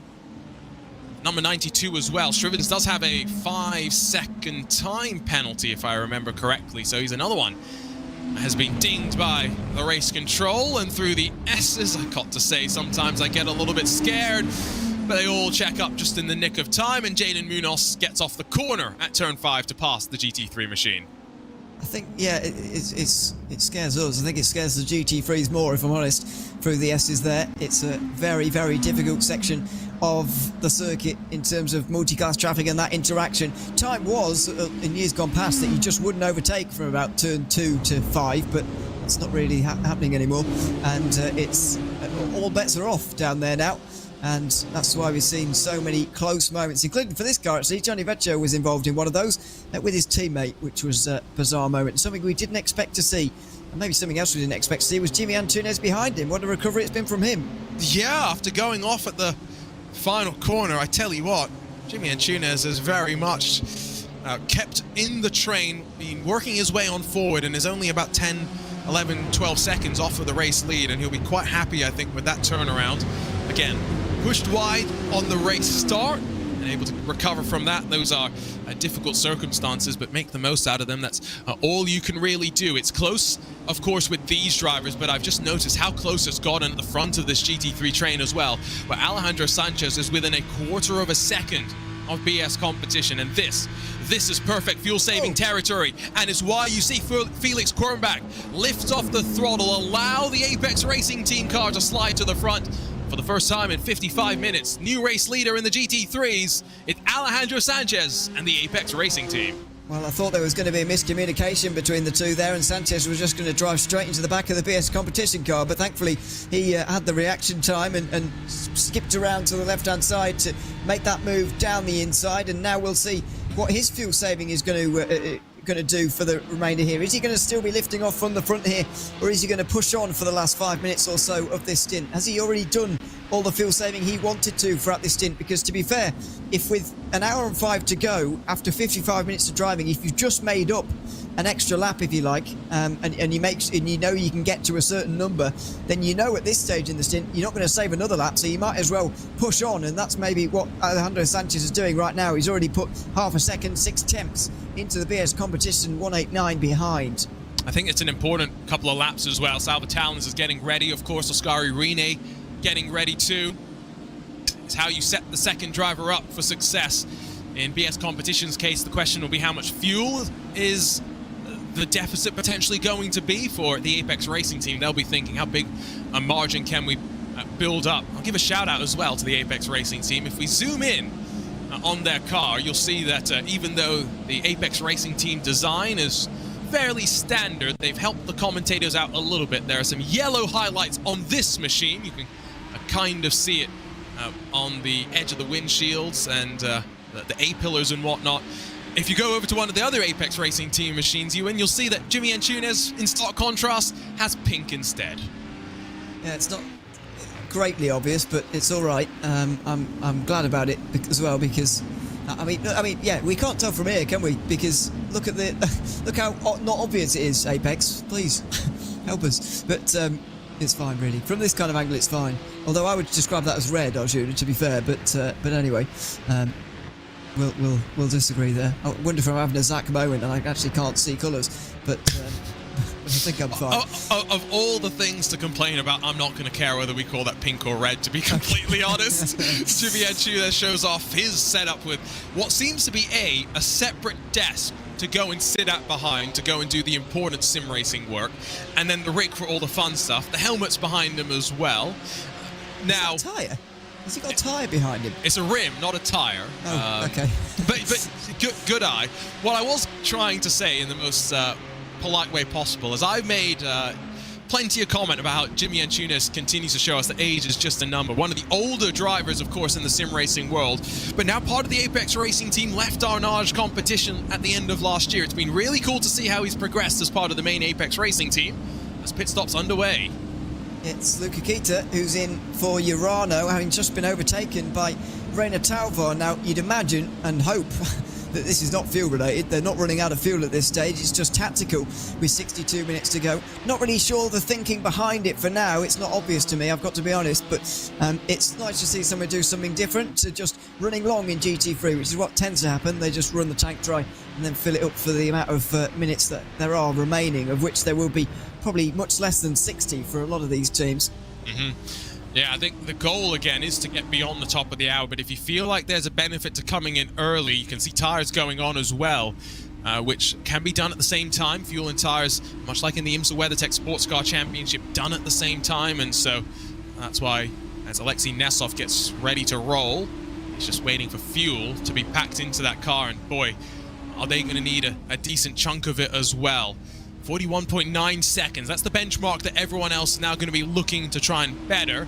See what Quernbach, what Sanchez, and what the rest of the field has in terms of pit stop strategy. And they dive down to the lane in the next couple of moments' time. Jaden Ladick has dropped behind Jaden Munoz, by the way. So now, Drago Racing, the 696, down into 9th position, Ewan. And right now, bleeding time, even though it might come good at the end of the race in terms of pit stop strategy. On track's not working out just yet. Yeah, I think the key gap is to Williams Esports, nevertheless, and they're nearly 30 seconds behind them. Lad still has a 18-second lead, and it's more than 20 over the rest of the field in LMDh. So while it looks like they're absolutely dominating for the moment, that's not going to remain the case. But even so, it's going to be a big lead by the end of this stint, and then we'll see what he can do with the pit stops as well. What he is, of course, ensuring as well for this middle stint is that he will have slightly less fuel on board and less weight on board for this middle stint of the race as well. That, obviously, the payoff there is a longer stop, but he'll be gaining time pretty much the entirety of this second stint if it goes well. So another flurry of pit stops. Sim RC, our Nage competition, Team PGZ, and the Williams Esports Academy number 5. All in GT3. Kamil Grabowski takes over in the Williams Esports Academy car.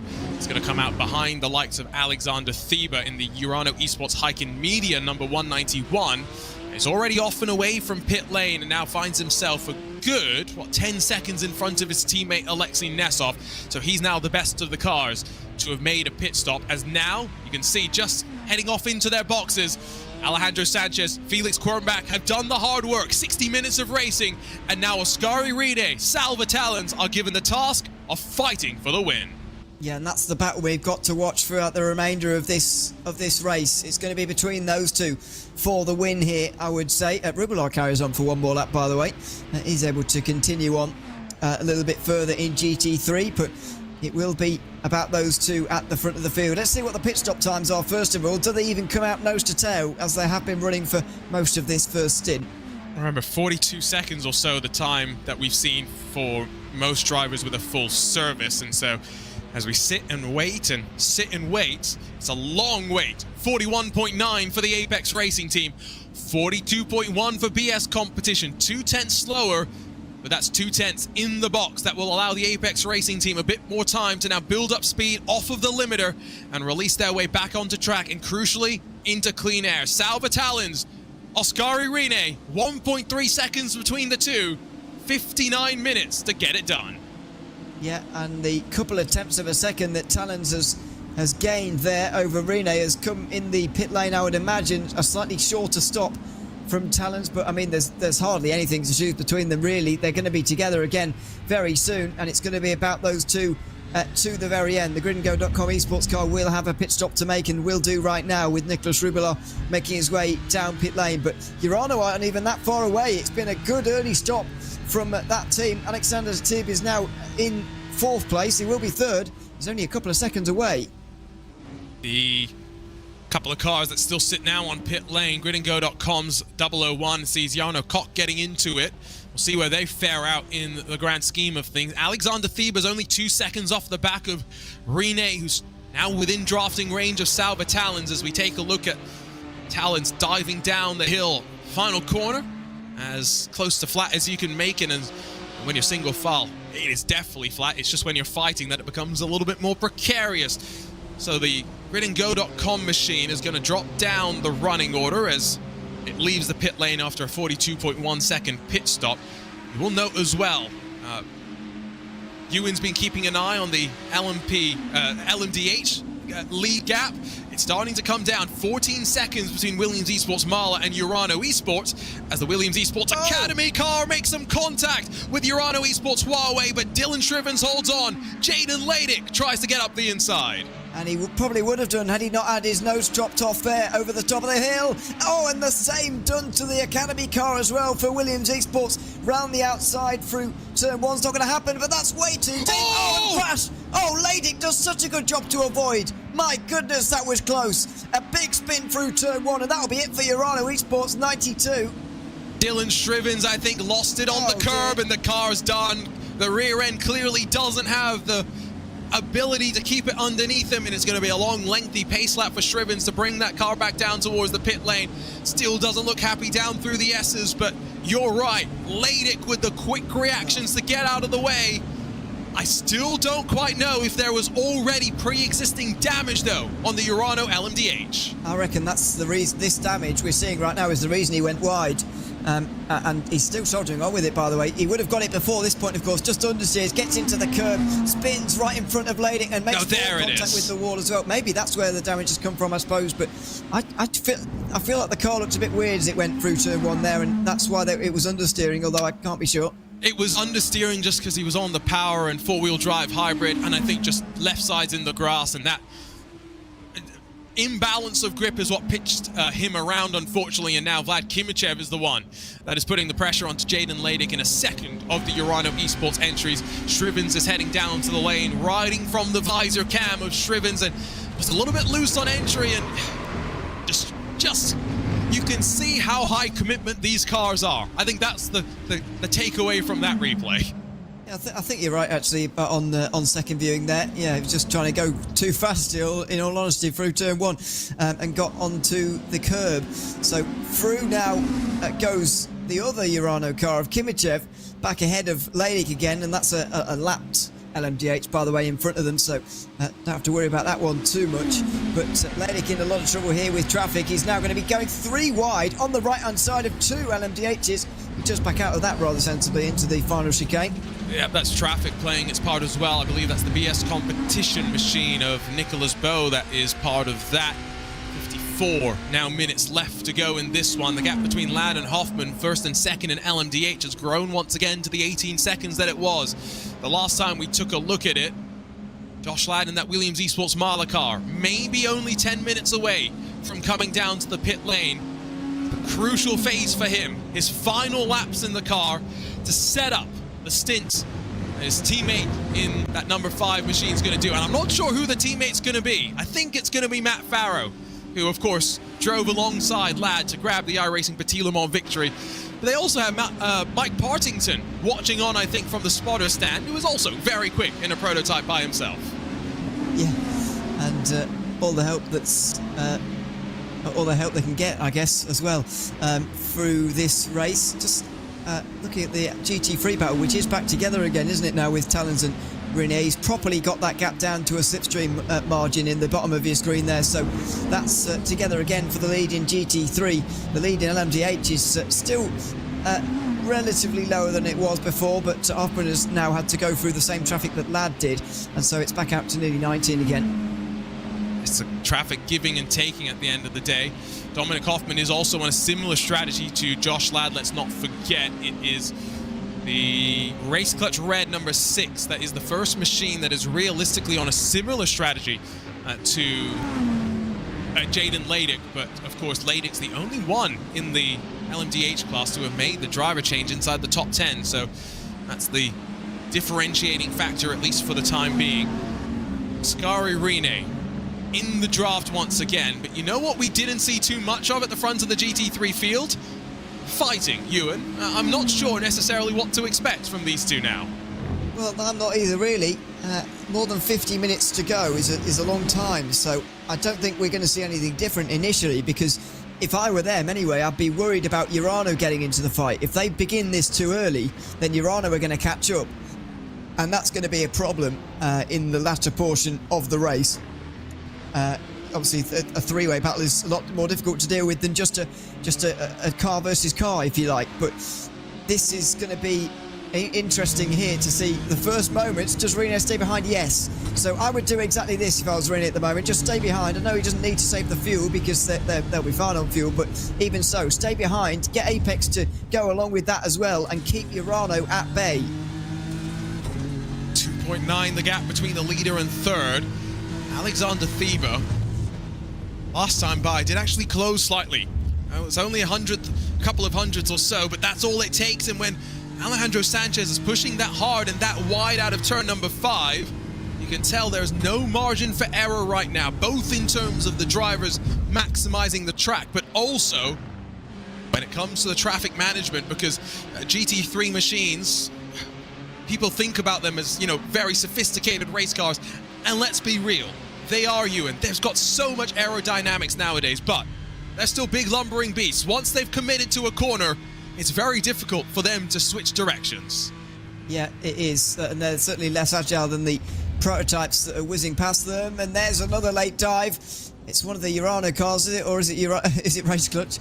Can't tell. But Apex just had to steer out the corner slightly there, just briefly. And BS Competition will catch up as a result. But Rene has really no interest in going through. He demonstrated that on the last lap.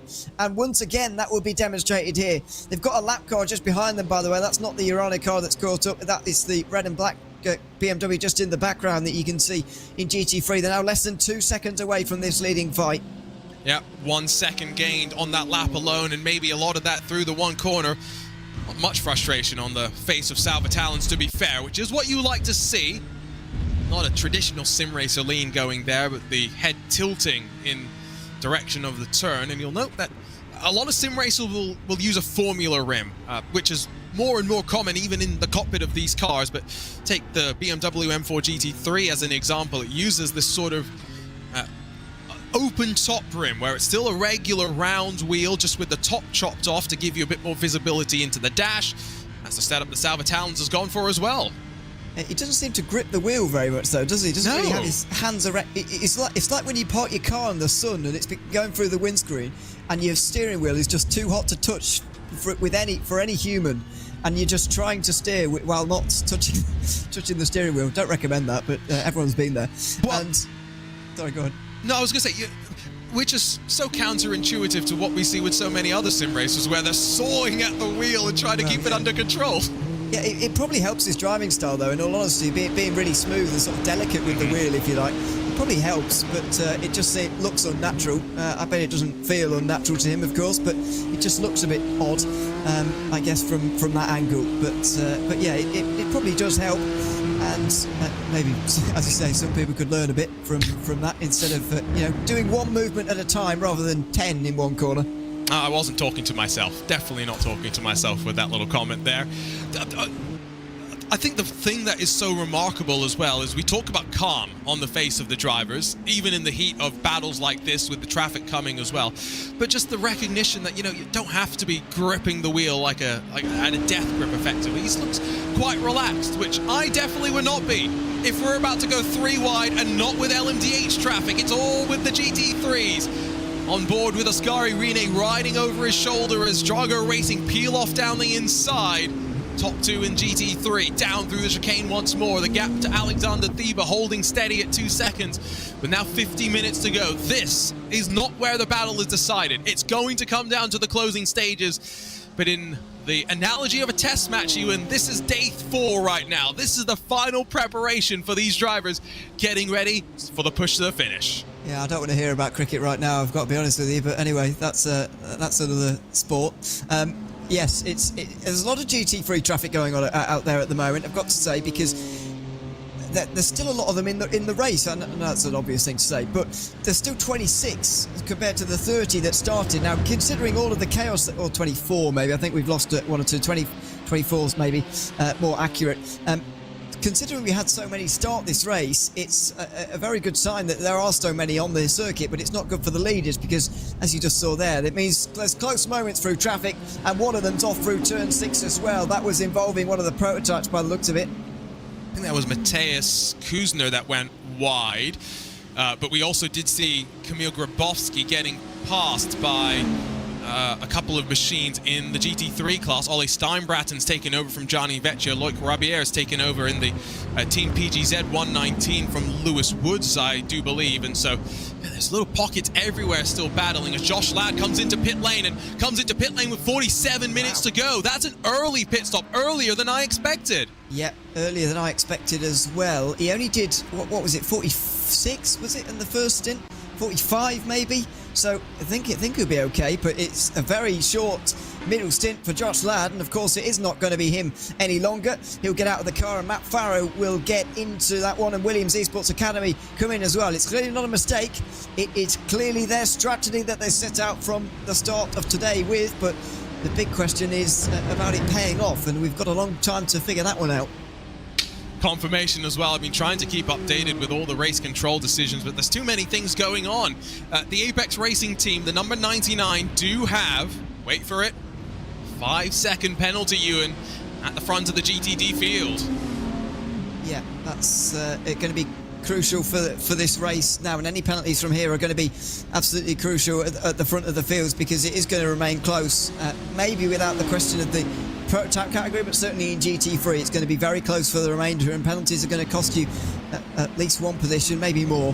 So you've got to watch out for that, as Talons was dived again by one of the prototypes. Rene closes in again and is once again forced to sort of lift off and just wait in second place.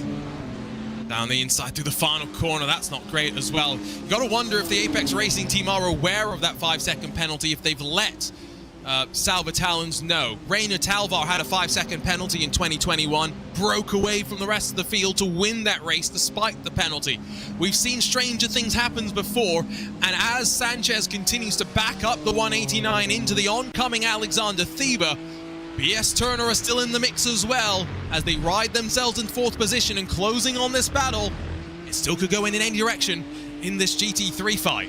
Yeah, you can't. Yeah, I do take what you're saying, even despite what I was saying about it staying so close that all of them are going to matter. It is still possible that you can gain a margin to win this race with a penalty. That's not out of the possibilities just yet either. So we've got to sort of keep all options open at this stage. Still difficult to count out Urano from this one at the moment as well in GT3. They're not far away in 3rd place, continuing to gain time. Now only 1.4 seconds from the lead.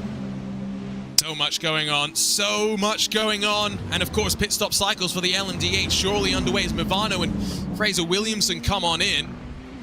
The GT3 leaders once again see the likes of the Williams Esports Academy filing up the inside.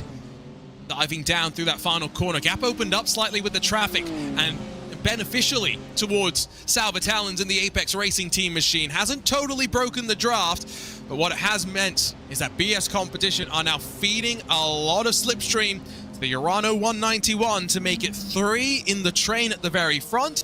And while there's 3 in the train here, still, Urano's 190, by the way, leads what is almost a 5-car train for 5th on back.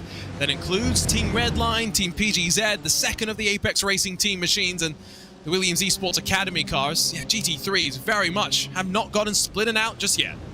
Not just yet, but still those guys further back are going to really struggle to get involved with this race-leading battle from this stage. More than 12 seconds away, even this deep into the race. They're going to not. Well, they're not going to be able to catch up from this point, I wouldn't imagine. So yeah, it kind of falls into line with what you were saying earlier about qualifying being very important and early track position being very important as well, because those now who are really outside the top 3 are probably going to struggle to be involved in the race-winning conversation. Even BS Turner in 4th, 8 seconds back, are probably too far away at this stage, as LMDh pit stops are going to really start to take place in the next 15 minutes.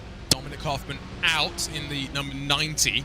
It's Danny Lorenzo that jumps in. Of course, Dominic Hoffman made a uncharacteristic mistake at turn 1 in the iRacing Petit Le Mans in the closing stages that retired the Urano car that he was in.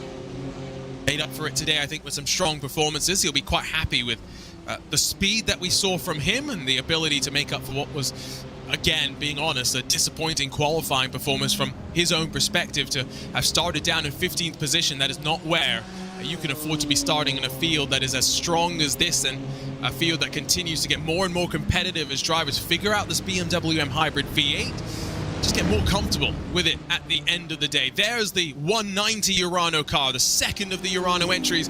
It's being chased down by Ole Steinbraten, Loic Rabier, Maxence Godino. Let's not forget Team Redline's sole hopes now in this GT3 class, Ewan, ride on the shoulders of the 71. Yeah, that's their only hope at this stage, and unfortunately for Redline, it looks like their winning streak is going to come to an end after, what is it now? They've won 6 in a row, sorry, since the very start of the season, where Urano took the first one. 6 in a row is going to come to an end for them here today. And for Urano in prototype, in LMDh, it's looking pretty unlikely at the moment as well. It's a day of big changes in the 2 categories, and unfortunately for the big names, that those who have been on real race-winning streaks, it's coming to an end here today in one of the more bizarre races, one of the more chaotic races of the season. Man, coming out of Fuji, I don't think we necessarily thought it could get much more chaotic in what was a race with, what was it, 30, 35 prototypes and 11 or 12 GT3 cars. This has been a lot more normal in terms of the numbers and expected chaos at the Michelin Raceway Road Atlanta as well. Down through the S's, with no traffic this time for Nessov, crucially. Be an ideal situation for him as Jonas Warmeyer in the Urano Esports 91 exits the pit lane. A 47.6 second stop there. So again, the pit stop times for some of these drivers attending on the longer side. And Matt Farrow, who's taken over that Williams Esports Marla car after an amazing first stint from Josh Ladd, exited in 5th position, and Ewan currently net lead of those that has pitted as well by more than 10 full seconds. Yeah, it's a big lead over those who are on the same strategy as, well, not the same strategy, but a similar strategy, and can go to the end from here, as Matt Farrow and Williams Esports waiting for the likes of RaceSpotTV and Redline to come in, but I'm not sure what they can do from this stage either. RaceSpotTV are going to have quite a short final stop, but they've got a change driver, haven't they? Marteau has been in since the start, Pinto's been in since the start, so has Solom, so all of the top 3 have got to make a driver change in this next stop, which surely is going to put their pit stop time above a certain point, and is going to mean that Farrow will have the lead, surely. And surely you have to come in earlier rather than later to make up for the fact that you are doing the driver change. And so as Thiago Marto rolls down the lane in the number 6, he's going to be ready to hand that race clutch entry on over to the Hungarian Peter Zuber, who, as up on the jacks they go, one driver jumps out, one driver in. I'm sure plenty of the real-world drivers yesterday in the Petit Le Mans, Motul Petit Le Mans, would be hoping that driver changes were as easy in the real world as they are in the sim. So Peter Zuber now gets his marching orders to sit and then wait to roll and push out onto the track. Meanwhile, as we rejoin Matt Farrow diving down through the hill. That's a nervy moment, almost miscommunication with the GT3. Yeah, looked like it. But I mean, wouldn't know how many of those moments are happening per lap, to be honest, because it's still very busy out there. And one of those circuits where you really do have to watch out for these things at all times. Peter Zuber drops down to, where's he going to come out here in the race coach car? It's going to be a long way outside the top 5. So Matt Farrow won't have to worry about the race coach car, and they were ahead of Pinto, for example. So what a lead Williams Esports are going to have, and for the second weekend in a row, they've played a strategic masterclass at Road Atlanta. And as much as we have been singing the praises of the Urano crew so far this season, again, a slight shift in the momentum, it feels, with so many more teams picking up the car and understanding what to do with it, as Marcus Solholm hands on over to newest promoted member of the Apex Racing team, Danny Chivi-Szabo, who's been competing in the Dallara IRO1 World Championship Series, is now part of the main Apex Racing team and has gone to the effort of making his bed for us. Thank you, Daniel. Nice. Yeah, I mean, not that we really can tell anyway, but yeah, he has done. He's known he's on camera and he's prepared for it, so well done to him. And he's, maybe he knows he's on stream as well, I don't know, but he'll drop outside the top 5, probably quite a long way down actually, to the lower point of the top 10, and maybe even to the around the space of Jaden Ladick, maybe not quite that far, as he's already making his way out of pit lane now. It'll be 8th place for Chivi-Szabo, just in behind race coach Peter Zuber, who's just come out there, and just ahead of the Movano car, which is still remarkably in contention for a top 10 here, despite the damage that Fraser Williamson got so far or so long ago in this race. The benefit of that one fast repair is, of course, the LMDh cars may be slightly less robust in their damage resilience, but you have the ability, one pit stop over the course of this race, to come in and get some of that damage repaired. With 2 pit stops, would be wise to not need it for the first pit stop cycle, so you can have it in the back pocket for the second pit stops, but ultimately you don't choose when you want to use the fast repairs, you are forced to use them by circumstances of the race itself. So Chivi-Szabo's got the car on track now and will build himself back up into the rhythm. We'll get a sense of what the track conditions are like, as the cloud cover is very much set in at the Michelin Raceway Road Atlanta, the Michelin building off to the left where most of the media is sat during the race weekend. And tell you what, let's ride around for this opening sector with Chivi-Szabo. So committed through turn number 1 as you climb up the hill. It's blind, the apex to turn 3. How early do you turn in? Yes is the answer. As brave as you can. Diving down through the S's. Try and straight line it at some point if you can. And then through turn 5, clatter over the curb on the exit and run your way in towards this very, very tight turn 6, which is cambered in, so carry a bit more speed and then you feel confident to do so. Straddle the curb on the left as you break into turn 7. It's tighter than 90 degrees. You've got to get onto the power as early as you can. And the one chance you get to relax, to breathe here at the Road Atlanta circuit, is on this back straightaway. You might have to be dealing with traffic though. Fortunately, Chivi-Szabo only looking in the rearview mirrors as he's closed on down by Timo Roda in the Movano car. Down the hill into the chicane. Be careful not to turn in too early and pick up off tracks on either side of turn 10A or B. And then under the Fox Factory Bridge, keep it planted. And in these prototypes with so much downforce, it's as easy as you like through the final corner. It looks easy, but imagine doing that 50 times an hour, Ewan. Yeah, we obviously speak about how dramatic each lap is around here, but it is many times around because of the short nature of this circuit, and it's a very difficult track as well, despite the fact that you do learn it pretty quickly, I suppose, but even so it is very difficult. And tried to do all that, by the way, while trying not to look in your rearview mirror, because the Movano car of Timo Roda right behind as well, which has got to be very off-putting for Daniel Chivi-Szabo as he gets himself up to speed in the opening moments of this stint now. Just around 40 minutes of driving for him today, which is obviously quite a bit less than the race distance. It's not quite sharing 50-50, but then again, nobody is in LMDh. Even so, you've got to get yourself up to speed very quickly while not looking in the mirrors, while negotiating the traffic, while dealing with this circuit all at once.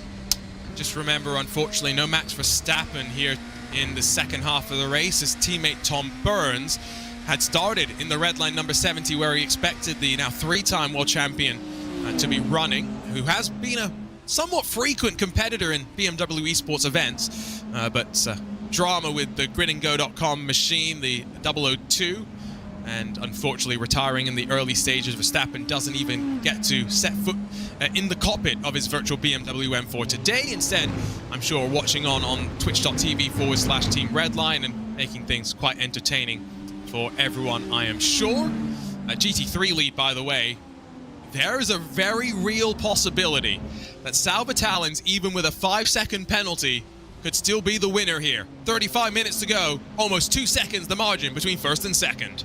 Right now he's going to drop to third, but Alexander Teeb is not that far away from being pushed away by 5 seconds or more. Rene has lost the slipstream crucially to Sal Vitalis, who is in the lead at the moment. So 1.6 seconds between 1 and 2 at the moment, and it just creeps to 1.7. It's going to be close.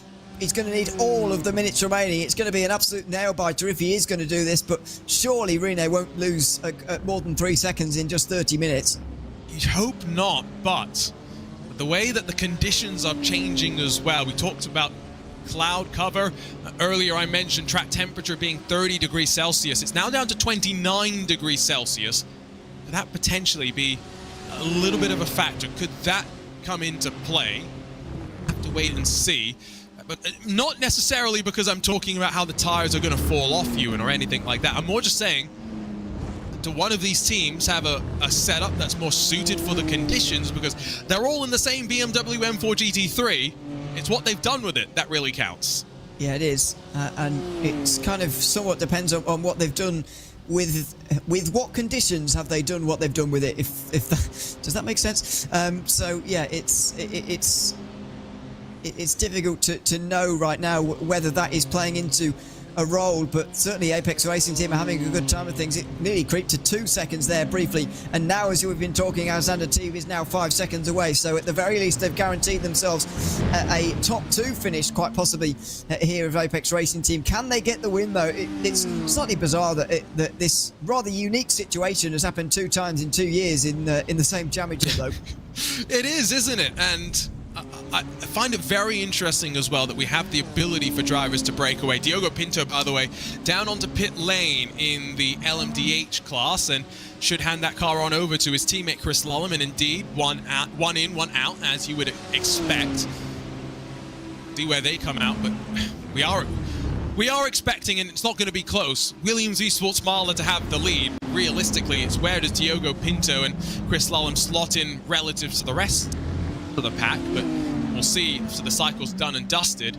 30 minutes, a stint rather there for Chris Lullum, and Team Redline still waiting to roll. It's a 37.6 second stop for them, so it is a good 13-14 seconds quicker than the Williams Esports Marla team, but the margin between first and fourth, where Redline emerged, 9 full seconds. It is such a lead that Williams Esports have at the front of the field, and Redline somewhat miraculously, I've got to say, have gotten themselves into a net second place finish.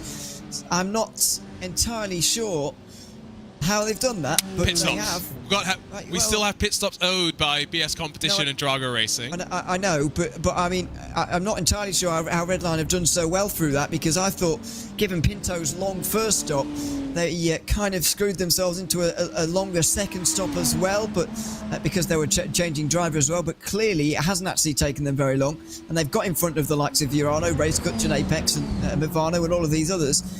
When I was expecting them to come out a little bit further down. Yeah, BF Competition and Drago Racing are not going to be involved at the front by the end. They'll be pitting soon. And so once we see them go, what I was going to say is the fact that we only saw 37.6 seconds for Lullum does mean, again, they shaved off 13 seconds of fuel.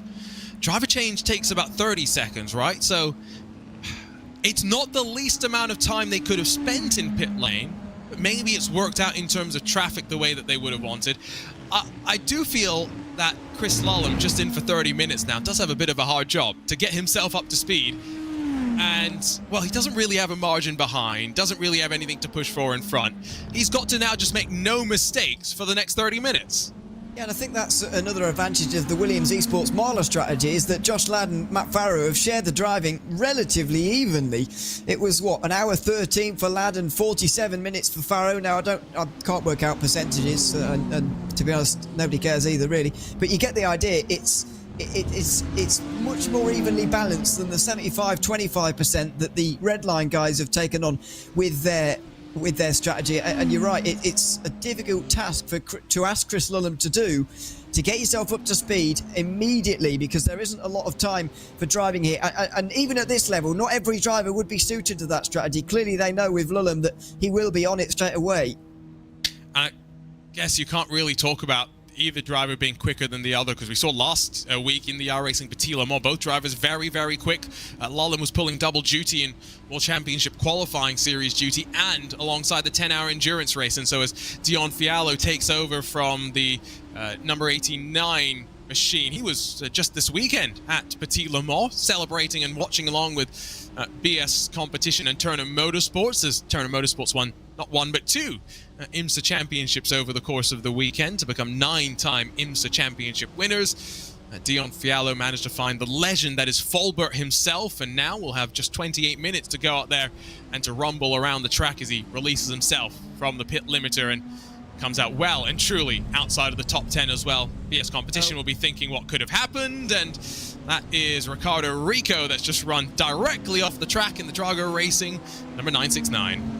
Yeah, that's their GT3 entry that rejoins straight in front of the new driver for BS Competition, Dion Fiallo. And quite interesting that they didn't change driver actually after their second stop. They knew they were going to have 3 stops today. I'm kind of surprised they didn't make that change 40 minutes ago or so, but I guess Bo was comfortable in the car at that point, and Fiallo is comfortable having less than half an hour at the wheel of that one as well. So now everybody's made the pit stop. Drago Racing have also come in now, and they are changing driver. Kira Wolf now out of that car as well. So the other Drago Racing car up to 7th, but for them to have led for so long in the first stint of this race and now be half a minute off the lead, not even on at the left side of our screens inside the top 6 here this afternoon, that is a real disappointment for them, considering the start that they had. They're now back to 7th, which is interestingly where they finished Petit Le Mans actually.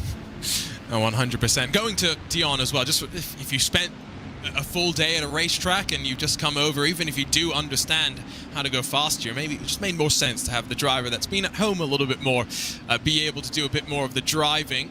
Oh, there is going to be a move. There's also a bit of a reactionary look to try and block it off by Peter Zuber, but Danny Chivichabo already had looked to the inside and promoted to the Apex Racing team, promoted in confidence as well. Danny Chivichabo brings the Apex 197 up to 4th. Yeah, and there's going to be a big defence again from Zuber. As Zuber tries to go around the outside, that's going to run out for him pretty quickly. Gets up on the curb on the outside, and we've seen how that can end badly in the past for the LMDh cars, but gets away with it that time, although does lose his 4th place. So Chivichabo is in that position now for Apex Racing team. It would be quite a stretch to get on the podium, I think, from here for either of these, but they will continue to fight this one out, and it will be on again at the back straight because of this bit of lap traffic. Oh, Arnage almost gets pushed off in towards the grass, able to hold on, and Peter Zuber a little bit wide out of turn 7, costs him a lot of time, loses out in how early he can get the hybrid working, and now Chivichabo is almost a full second clear and pulling away. Back in GTD, 2 seconds, the margin between Salva Talons and Oscari Rene. The margin to Alexander Thieba has been opened up. Talons has done enough to have, at least for now, assured himself of at least 2nd with the 5-second time penalty. Has not done enough just yet to assure himself of the lead. Although last time by, yet again, working on the margin, pulled out another 0.3 of a second over the 189. And basically, in essence, from 30 minutes to go, he needed about a second per 10 minutes, which is about 1/10.5 a lap, I worked out. So that's the kind of margin that we're looking at. Now, obviously, 3 tenths gained on that last lap is all great, but you've got to look at the previous few laps as well as an average. How has this gap been extending? Has it been extending at all? Well, you'd probably say yes. He's on course to be relatively where he needs to be, but as I mentioned, I think this is going to be quite nail-biting in the last seconds, maybe, of this race. Yeah, there is something about Road Atlanta that always makes it a bit nail-biting, but this time it's just going to be looking at the gap and saying, Well, is it over 5 seconds? Is it not? Rather than wheel to wheel and trying to see something actually happen there. 2.5. Just keep it in mind. They've already done half the work that they need. 25 minutes still left to go. Up front, Williams Esports Marla lost about 2 seconds last lap to Team Redline and Chris Lollam. Gap now under 6 seconds. Keep an eye up there as well. Two different strategies still playing their ways out. And Williams Esports Marla came in with 48 minutes left on the clock. They may still need to be doing some fuel saving. Well, whether they are or not, they're losing time to Redline. There's no question about that at all. Matt Farah lost 1.4 on that last lap, 1.3 probably closer to, but even so, that's a big chunk of time to be losing, even if you've got 10 seconds at the start of the battle. As Chris Lullen made his way out there, he could have the most unbelievable 30 minutes here, Chris Lullen, exiting the pit lane, getting up to speed, and now he's got to fight for a race win as well. What else do Redline want him to do? I wonder. Some team admin afterwards as well, probably, by the looks of this, because at the moment he's doing everything in a short space of time, and he's bringing the gap down below 6 seconds. Oh, Matt Farah went around the outside of a GTD machine through the final corner. We've talked about how they GT machines can't really change direction on the flick of a switch, and that was a risky decision, but I think goes to show how much pressure is being applied right now. On board with the Williams Esports Marla car, just looking through the eyes of Matt Farah right now. You see that steering wheel in front, saving still a little bit of fuel in towards turn 6 as well. Not going down to first out of turn 7, and still enough power off all 4 corners of the car that you can see him fighting it, trying to keep it in a straight line. It is a real fight around here sometimes, especially when you're in the traffic, things not going your way. It's a difficult car to drive even at this stage now. Lots has been learnt about this car, of course, over the past near on a year now, 10 months or so. But still things to learn, and still this car difficult as ever to get around here quickly, at least, here at Road Atlanta. Gap now extends 6.5 seconds. It does seem that Lullen has had a bit more traffic on this last lap and has lost a bit of that time that he worked so hard to gain a few moments ago. Another 6 tenths lost on that lap. Very interesting discussion going on in the iRacing Esports network right now about carbon brakes, metallic brakes, nitrous, how they're being added to the next LMDh regulations apparently. Let us know what you've been enjoying about this first year of the modern GTP evolution. Of course, these new prototypes, not just racing in America, but of course on the other side of the pond and indeed across the world in the World Endurance Championship as well. It's been a lot of fun to see how all the manufacturers have jumped in, and of course BMW not the only now GTP that we have, and we'll have 4 of the GTP manufacturers, Ewan, in the IMSA Esports Global Championship, which kicks off here on the iRacing Esports Network on November the 5th. Yeah, only 3 weeks away now. 3 weeks? Yeah, 3 weeks away now from that championship, and yeah, all 4 manufacturers on board for that one, which is going to be absolutely fantastic. See this BMW pitted up against some of the others, because that's something that was missing a little bit from Petit Le Mans. Unfortunately, it was a lot about BMW as they got themselves a first Petit Le Mans win on iRacing since the GTP class has come to prominence in 2023, of course, for all of the iRacing special events that also have these cars anyway. So BMW had a good time around here on that occasion, but it's about everyone for the IMSA series, and very much looking forward to getting that underway very soon, seeing how the BMW fares there, because it is the one that people have most experience in, of course, but will it be the best car over the course of the season? BMW represented in both the LMDh, GTP and GTD categories as well, of course, much like here where we have the BMW M4 GT3 as well. That'll be in action as well. We just saw our way past Salva Talent, I think, in that race-leading Apex Racing Team entry. Been keeping an eye on that gap. 3 odd seconds is where Salva Talent has been able to stretch the margin out of turn 7. It's building, and I've got to say, I get very, very nervous watching wheel-to-wheel racing. There's a different sort of energy and nervous tension that you get watching sectors, watching times, and lap after lap, seeing a gap increase and decrease, and the stress it puts on the spotters as well, the engineers behind the scenes, seeing what the drivers is doing. Ewan, this is what is unique again to endurance multi-class racing. Yeah, it's very, very exciting to watch, even if it isn't, on track stuff. It is very exciting. On the previous lap before this one, by the way, 3 tenths was gained by Talons on Reno. We'll see what the times are this time around. It was another consistently good lap time, actually, from Talons on that occasion. Another 17.9 and a 17.6 from Reno, so another 3 tenths gained. Oh, sorry, well, basically made a step backwards again, hasn't he, there? So the time he gained on one lap has gone away on the next, but it is still 3 seconds. He's on schedule for what I said earlier on. Needs a second per 10 minutes, and in the last 10 minutes he has gained exactly that. What's the conditions looking like? Mostly cloudy now. Not sure if that's a bit of a change from what we've seen with some of the cloud cover through various other parts of the race, but it's still 29 degrees Celsius on the track itself. 18 degrees Celsius air temperature, nice and cold. It's reflective of a normal fall afternoon here in Braselton, Georgia, as the wind doesn't really have much to speak of as well. Down into the chicane. A little bit of fuel saving maybe, mostly just trying to make sure there's no track limiting fractions. Apex Racing team going to be 3 seconds clear this time at the line, and with 18 minutes to go, it's still 2 seconds they need to find. Again, remember, 5-second time penalty came their way due to contact with the BS Turner machine that Phil Dinez currently is behind the wheel of. And I can also tell you, we've had no penalties since that last report for the Apex Racing team. Race Control still has had to look at a few things, but hasn't had to look at too many bad things, I would say, as well. They'll be looking at some contacts for 5th position.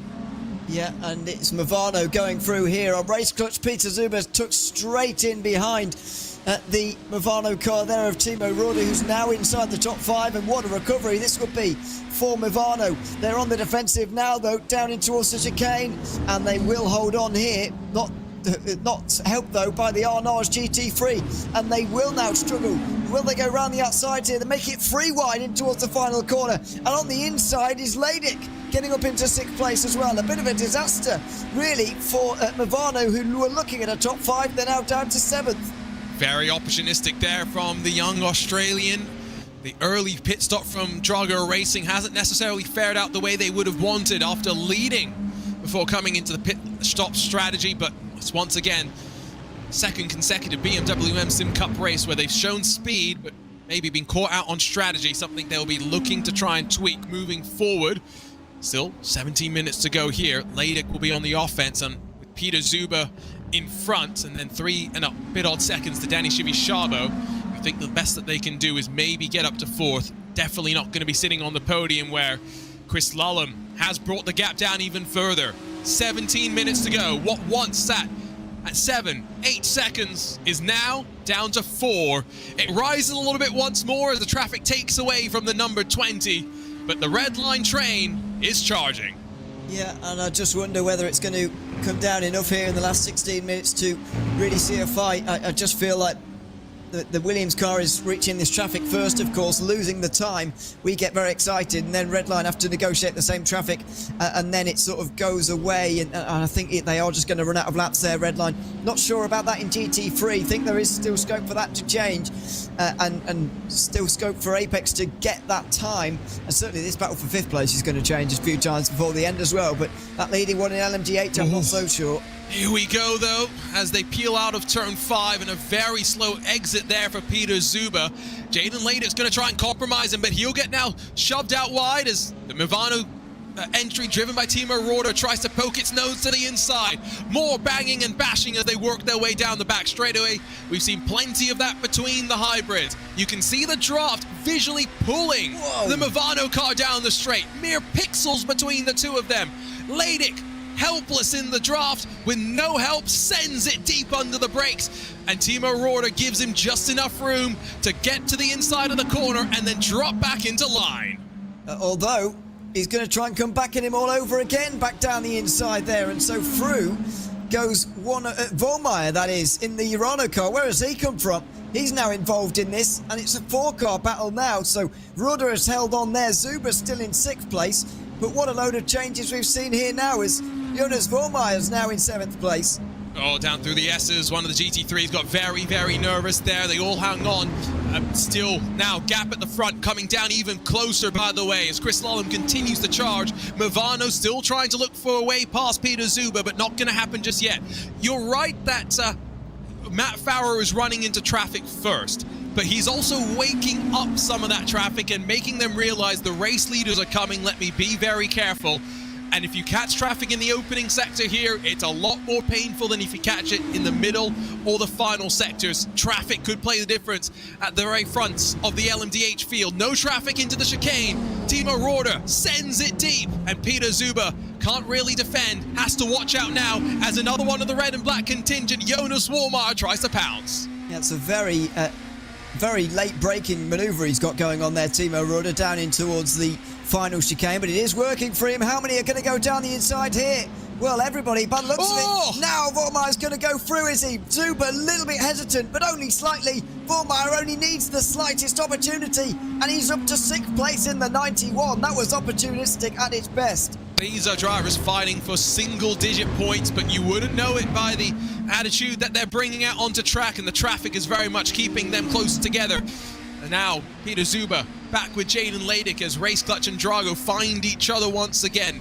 Look at those clouds covering the atmosphere around the Michelin Raceway Road Atlanta. It's keeping the track conditions cold, giving these drivers as much grip as they could ask for. 4 cars fighting for 5th position, and this time it's Timo Roorder. That's the one that's going to be the most defensive in towards the chicane. Looks like no one really going to be able to make a send as they work their way past the red line BMW GT3 machine. 13 minutes to go though, and still at the front in both classes. There are battles now at 4 seconds, and in one direction closing and in another direction going even larger. Yeah. And by the way, I do take your point on Matt Farah reaching the traffic first and waking them up, but I still think that Redline are going to run out of time at the front of the field, by the way. I still think this is where most of the entertainment is going to come from here in this group. Ladick now at the very back of it, and he's going to be a bit disappointed with how this race has really transpired. I think it's a good run out of turn 5, but he's once again not close enough to Peter Zuber to go through. Dion Fiallo's brought the BS competition machine back down to pit lane. Not sure if that's a penalty for track limit infringements. We'll see if we can get an update there. This battle for 5th is splintered up into 2. Timo Roorder and Jonas Walmar, Peter Zuber and Jaden Ladick, both heading down the back straightaway. Jaden Ladick maybe a little bit closer to the back of the Race Clutch car than he's been on the last handful of laps, but the Hungarian goes defensive, covers the inside, much like Movano do in front of us as we work under the Fox Factory Bridge once more. We've ticked off 95 laps so far, 12 more minutes still to go. This little entertainment continuing to go on. Let's update everyone, though, Ewan, on the GT3 lead, because 4.2 seconds between the Apex Racing team and BS Competition, who we see right there. 5 seconds is what the 99 is looking for. They've almost got the margin they need. Yeah, I think they're going to do it. They're ahead of schedule now. They were just running on schedule, really, for the first 10 minutes of that last half hour. But now they're ahead of schedule. He needs to be careful not to be taken out by Jonas Wilmar, though, because he's trying to go through on Timo Roorder, who's again late on the brakes into another corner. This time turn 6, but Wilmar replies with his own late braking manoeuvre at turn 7 and makes it through. Urano with 2 cars inside the top 5 all of a sudden. Using the Williams Esports Academy car in a very, very intelligent way. American football style pick. Timo Roorder's been late under the brakes into the chicane before. Will he do it again? I think Urano's learnt their lesson. Cover the inside. Jonas Walmar holds on for now. It does indeed, and I reckon that means he'll hang on for good as well in this 5th position. What a recovery it's been for Urano. They've had their fair share of problems in the race. Not a single car inside the top 10 in qualifying, and now they've got 2 inside the top 5. It's another demonstration of why they are 1 and 2 in the championship, not just because of those 6 wins out of 7, but because of the remarkable consistency that they've had. In fact, the championship leaders, Lorenzo and Hoffman, have not been off the podium in a race that they've been to, and that streak continues in the number 90 today. Yeah, and that's despite the fact that Dominic Hoffman, I mentioned how disappointed he'd be in the qualifying lap. He confirms those thoughts by jumping into the YouTube chat and wishing pain on himself. Pain on the number 91, though, and it's going to cause some calamity for the likes of Peter Zuber as well. The drama's still ongoing. I don't think that Beckham Jasir in the Williams Esports Academy car got through that one unscathed, and I think a disqualification, unfortunately, for the number 4 Williams Esports machine. Well, that is going to be the end for Urano. After sitting on the racing line for a while, Jonas Vollmar pulls out the way and escapes back to the pit lane, and that will be it for them. I was just singing the praises of Urano, but unfortunately it's all fallen apart at the end. I think Peter Zuber was one of those who did clip that car as well as he went through, so that could be a problem for Zuber, although he seems fairly secure in 7th place now anyway. It will be about the battle for 5th between Movano and Drago, you'd imagine now. For both Williams Esports Academy and Urano Esports Data Group, disqualification for hitting the incident limit. That was instant for the both of them. And the 4X from contact couldn't do much there, unfortunately. We're still in the closing stages, though. Those two have fallen off. Drago and now Movano still in a fight, heading into turn 6. They are indeed. Still looking very, very interesting between them as well. I'm not sure it's going to be settled right till the very end, really. I think Race Crutch are going to be out of it, but I don't know. They're still very close, closely involved as well. So on the back straight, down in towards the final chicane, and they won't change this time. But as I say, I think it'll be settled right at the end, really, with 9 minutes to go. Yeah, I think you're right. And these three still find themselves relatively close to one another. Here's a look at the replay, and it was just off of the corner, not getting the momentum, getting checked up off of a GT3 machine, and then looking to the inside for a hole that was never really there. Jonas Vollmar pitches himself around. Peter Zuber gets some contact. And then that was Beckham Jasir with the smallest bit of contact that caused the disqualification. Jonas Vollmar would have had additional drama after that to get more incident points. Just a bit of a calamitous sequence. Yeah, it certainly was. And unfortunately, they've had to... Well, no, they've not had to. They've been forced to be disqualified, I suppose. So that's the end of it for them. But as you say, not really a move on there for Vollmar. Probably should have waited in towards turn 6 there and stayed behind, gone through at the next opportunity, but didn't, went for it. And you can understand the urgency to go through with so many cars right behind, but even so, it's a misjudged move, and that's the end of their day back there in the Urano camp. So leaves these three really fighting for 3rd place, Roder Vladik and also Peter Zuber. And so let's actually turn our attention to lead battles once again. Matt Farrow, only 2 seconds clear of Chris Lulham. That gap continues to come down for the lead at the front of the LMDh field. Fuel mileage may be a concern for one team, definitely not for another. GT3 lead as well, beyond the 5-second buffer that the Apex Racing team needed to put in their back pocket, with the penalty looming over them heading into the closing stages. Apex Racing team looking comfortable. Williams Esports Marla decidedly uncomfortable. And this is forcing Matt Farrow to push the pace a little bit here now as well. With Chris Lulham closing in, it's making him drive a little bit faster here, Matt Farrow, and maybe giving us an extra lap in this race that Matt Farrow doesn't especially want. He will want as little laps remaining in this race, but Lulham might push him on to do one more. Will that put Williams in any danger? Will they be in danger anyway? It's entirely possible, because all of a sudden it's gone from 4 seconds to 1.5 seconds, and that all of a sudden is a reachable margin in the last 7 minutes, just less than. Whoa! Williams Esports Marla up the inside of the 77, and Visceral Esports just about gave them the room. But that's the sign of desperation. Matt Farrow sees Chris Lulham and sees the red line machine charging. It's now 1.5 seconds. We'll come towards the line and have 6 and a bit minutes to go. 5 or 6 laps to settle this. Chris Lulham has closed, but it's one thing to close, it's another thing to pass. Yeah, it is, and that's going to be the real problem in the latter stages of this race. There's going to be high aggression, let's say, from Matt Farrow in his defence. That could be the problem for Team Redline. That could be their undoing. But they may well have 6 laps remaining to do it. They crossed the line with 6 minutes left. What are we still doing? We're still doing 107s, low 107s at this stage. So we could well see a battle at the end and 6 laps remaining, very possibly. I think we are going to see 6 laps. Never feel confident with commentators' math, how many laps are left, championship points, gaps, etc., etc. But that could have been a crucial moment for Redline, losing about half a second behind Arnage competition. A bit more breathing room given to Matt Farrow now down this back straightaway as they work their way towards the line once more. It's taken an hour and 55 minutes to get here. 2 left at the front with 2 very distinct strategies that are coming together. We didn't know if Diogo Pinto going for 90 minutes would work out. We thought it was a bit of a strategy miscalculation. But right now, they're still in the mix and Lallum's fresh and pushing the tires.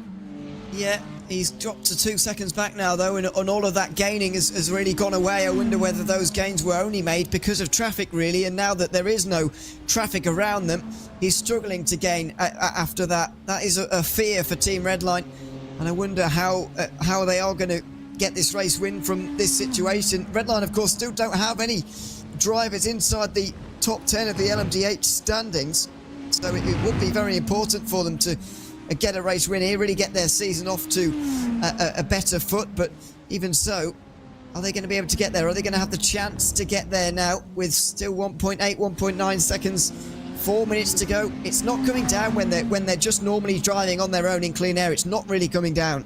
Not as much as it is in traffic, that is for sure. Maybe it's just bad luck for the Williams Esports Marla team. Maybe it's a bit more aggression from Chris Lallum in the traffic down to the chicane. 4 minutes now on the clock. Cutting plenty of the inside. You can see where cars have been kicking up some of that gravel. It'll be 1.8 or so at the line, still closing. Believe we can also take a replay of another perspective of the incident that we had at turn 6 and turn 7, because from Peter Zuber's perspective in the race clutch entry, well, it would have all happened quite quickly, and he locked it down as soon as he could. And I've got to say, got to admit, there's something that's quite cool in seeing someone avoid an incident from that perspective. There is, yeah. We saw it with Leidik earlier on, although I would argue Leidik's was markedly more impressive because of the higher speed, but even so, Peter Zuber's avoidance there was very good. There was a slight bit of contact. It has cost him some time. He's in the high 107s now, which is losing him 3 seconds to Leidik, who's also lost the back of Timo Roder. It seems to be settled for the top 5 in LMDh and the leading battle as well. Redline have had a bit of bad luck through traffic, and now they're over 3 seconds back. It just takes that one moment, and I think Williams Esports Marla are now back in control of their fate once again. Will come towards the line, and it will now be 3 laps officially left to run. How much traffic's in front of them? Well, if you take a look at the track map, fortunately in the perspective for Williams Esports Marla, there isn't too much to worry about. No, absolutely not. It's just about bringing it home at this point, and it is, arguably as well, for Apex Racing Team in GT3. 6 seconds now, the gap for Salva Talens over Oskari Rene. And what a drive that's been from the number 99 to get away from the rest of the field. And even despite that penalty, pull away enough to take the win. You can see that track map, the number 20 of Lallum in that red line machine, just heading in towards turn 6 and 7 right now. You can see there's not much happening on the straight in front of them where we see Williams Esports Marla right now. Cycling through a bit more traffic, 2 to go this time by, and now that traffic, that picture looks very, very comfortable. Back over with GT3s, because we really haven't had the opportunity to A, focus on them too much, Ewan, and B, talk about them too much so far. We've talked plenty about Talens and Rene up towards the front. Let's talk about Thiba, Denez, Steinbraten, because 3 very different races there. Thiba climbing his way on forward, Denez recovering after the little spin that BS Turner had, and of course Team Redline and Gianni Vecchio recovering after their own little tumultuous affairs in the first little stint. Good recovery drives, I think, in their own way for 3 different teams. Yeah, absolutely. Everyone's had a story to tell over the course of today, really. They've had a very, very busy time of things, as absolutely everyone, especially in GT3. And as I say, each with their own story to tell. But at the end of the day, no one has been able to beat Apex Racing Team somehow. And it's another one of those situations, Salva Talens it is on this occasion, where they've had to start a stint with a penalty and extend a margin to still win the race. And that's happened now twice in 2 years in this series, which is somewhat abnormal considering the rather unique situation that is realistically. think the other thing about this track is the fact that we do see so many incidents. That is kind of why we see the penalties be a part of it. I think 20 plus incidents I saw reported and worked through by the stewards, highest in BMW sim history here. So I guess we made some history. As we cross the line, we take the white flag, and it is down to 1.5 seconds at the front. There's going to be drama all the way to the end. Chris Lullum is still there. Well, it might well be. There will be a little bit of late drama. Lullum gets down the inside of the BS competition car on the way down the S's there. He's still only just over a second back. Matt Farrow, I think, has got enough fuel to go through, though, and there are two GT3s right in front of the red line car. Not sure if Diogo Pinto sent a desperation move. He did. He got through both of them. It's going to come a little bit too little too late, but you can see just how close it comes down to at the end of 2 hours of racing. Very different strategies across the board for the different teams. And of course, when it came down to the amount of madness that we had at the start, both Matt Farrow and Team Redline with Chris Lullum had to work their way on through. But for the second consecutive week, it's Michelin Raceway Road Atlanta perfection for the Williams Esports Marla team. They're victorious in the BMW M SIM Cup. It's Matt Farrow, it's Josh Ladd reigning supreme against the rest of the field. Chris Lullum and Team Redline will take home a very well-earned second place, while Take a Bow Salva Talons repeating the heroics of Reina Talvar from a couple of years ago. A 5-second penalty couldn't stop him. He pulls away and gives the Apex Racing team their first win in the GT3s in the BMW M SIM Cup.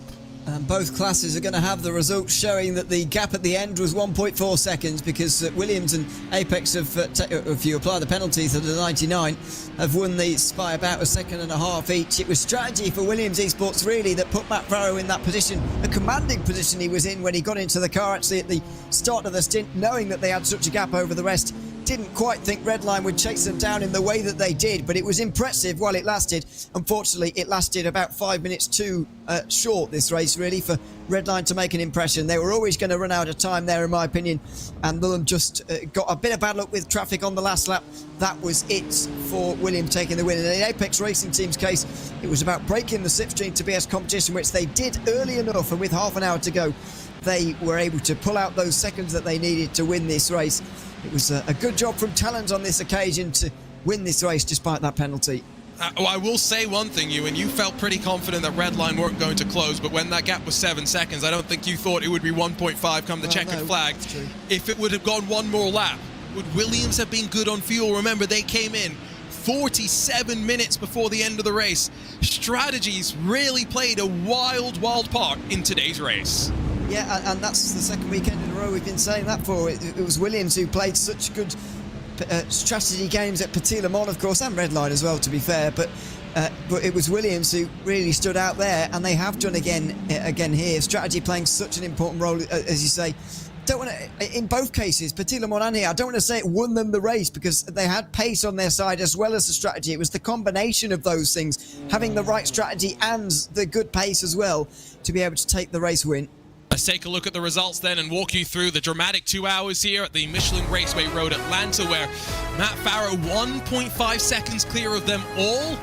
But what a tense closing stages we had as Chris Lullum continued to put the pressure on. It's the first victory for the Williams Esports crew after 2 consecutive second place finishes. They'll be delighted with the continuous progress that they made in this BMW M Hybrid V8. Urano Esports and Dominic Hoffman and Danny Lorenzo continue the momentum. Podiums only for them in the course so far of the season when they score points and extend, I'm sure, their championship margin as well. Danny Shibishabo, the best of the Apex Racing team contingent, that will be slightly disappointed after 3 cars qualified in the top 10. Only 1 finishes in the top 10. Bavano 5th, Drago 6th, again showing speed but maybe lack of awareness on strategy, while Race Clutch 7th and 8th. Peter Zuba just in front of Matteo Friggero. The Drago Racing 619, the first car 1 lap down, along with Dion Fiallo, who had to make an additional trip down to pit lane, unfortunately, while Chris Walsh finished the Samantha Tan Racing number 8 and 11th, and in front of some of our DNFs, the likes of the Race Clutch number 14, Urano's number 91, which got disqualified due to contact that also involved Beckham Jasir, gave him the black and white flag as well. Joep de Ligt in the Urano Esports Huawei machine, also classified as a DNF, along with Geeks Energy and the 2 Apex Racing Team 198 and 199 machines.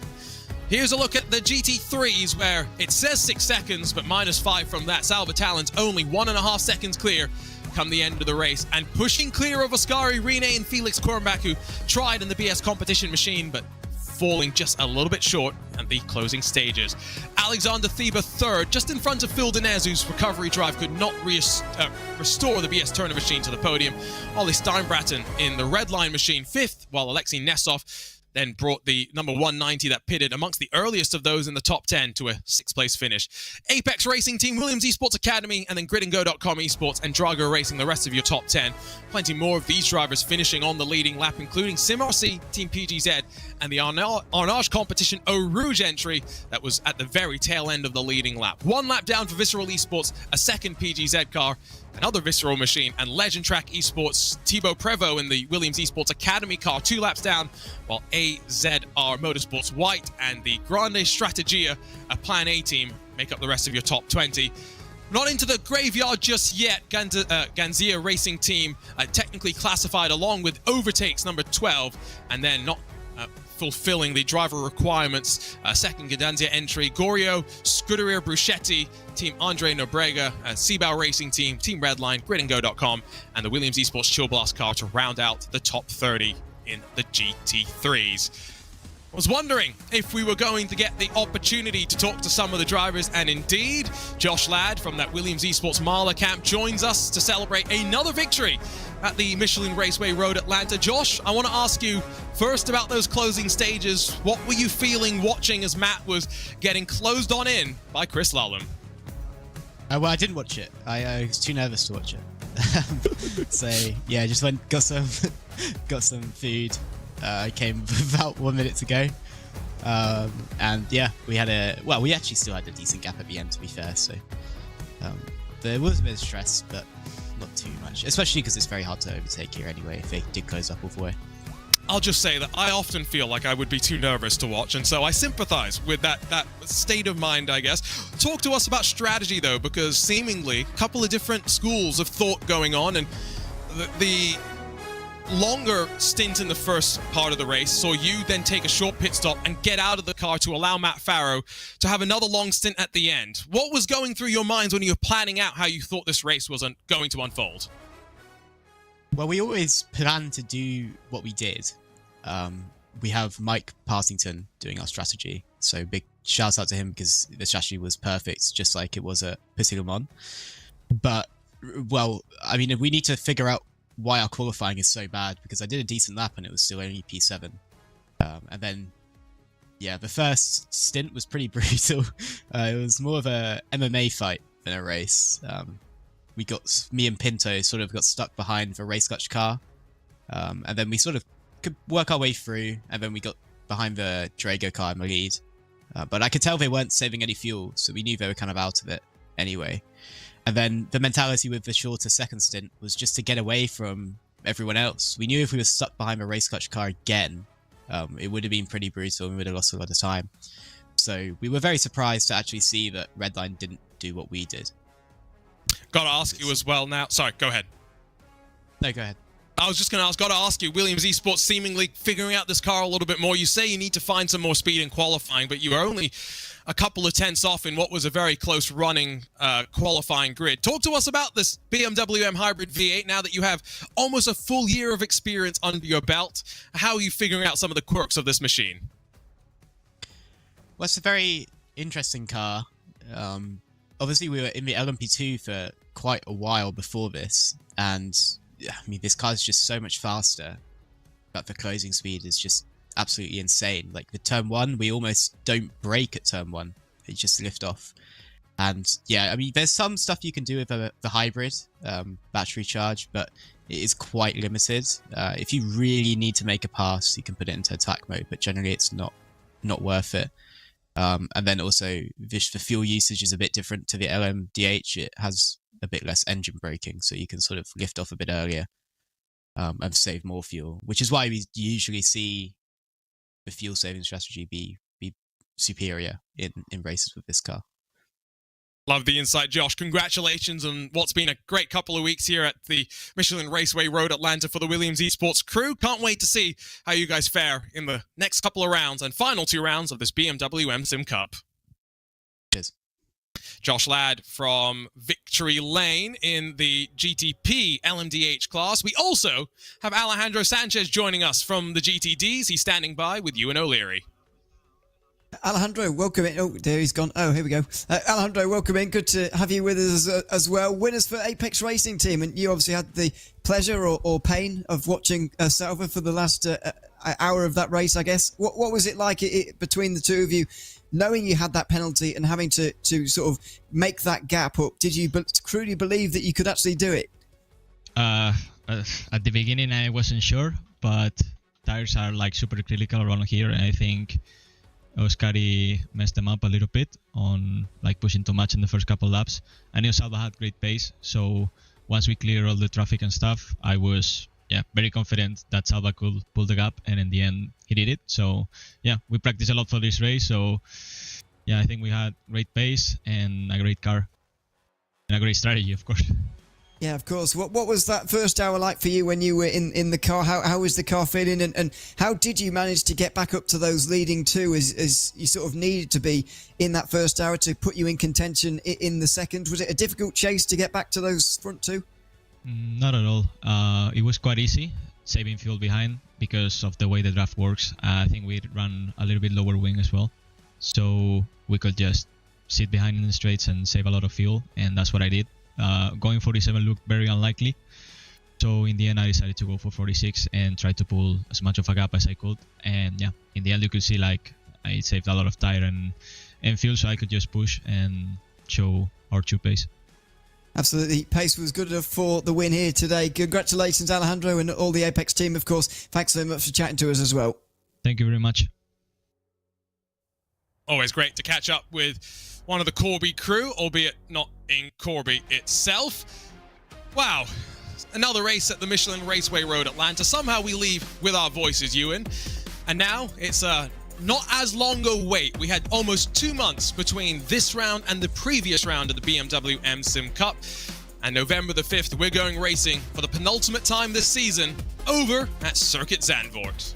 And what a race that's going to be in a number of ways, because we've not seen a lot of multi-class racing there, to be honest. In the real world, I've seen very few multi-class races, and certainly not at this kind of level with the LMDh and GT3 interaction. That is going to be so interesting in 3 weekends' time, of course. So, can't wait for that. It's a bit of a shorter gap now for the final 3 races of the season, which we're glad about. We get the end of the season away, and those points, crucial points, are being accumulated for those at the front. Another interesting day coming up, and another very tricky circuit indeed. And of course, November the 5th, double focus will be, of course, because it's not just our penultimate round of the 2023 BMW M SIM Cup, but also the opening round here on the iRacing Esports Network, the 2023 IMSA Esports Global Championship, where BMW will be hoping that both the M Hybrid V8 and the M4 GT3 can run well. What a wild ride once again at the home of Petit Le Mans. Michelin Raceway Road Atlanta never disappoints. A short wait before we're racing again. Join us on November the 5th here on RaceSpotTV and the iRacing Esports Network for what's bound to be an electric trip into the Dutch dunes. For the entire team behind the scenes, for Hugo Luis on production, for Ewan O'Leary alongside myself, Arjuna Kankipati, thank you so much for joining us here. Congratulations to Williams Esports Marla, to the Apex Racing team, the most recent winners in the 2023 BMW M SIM Cup.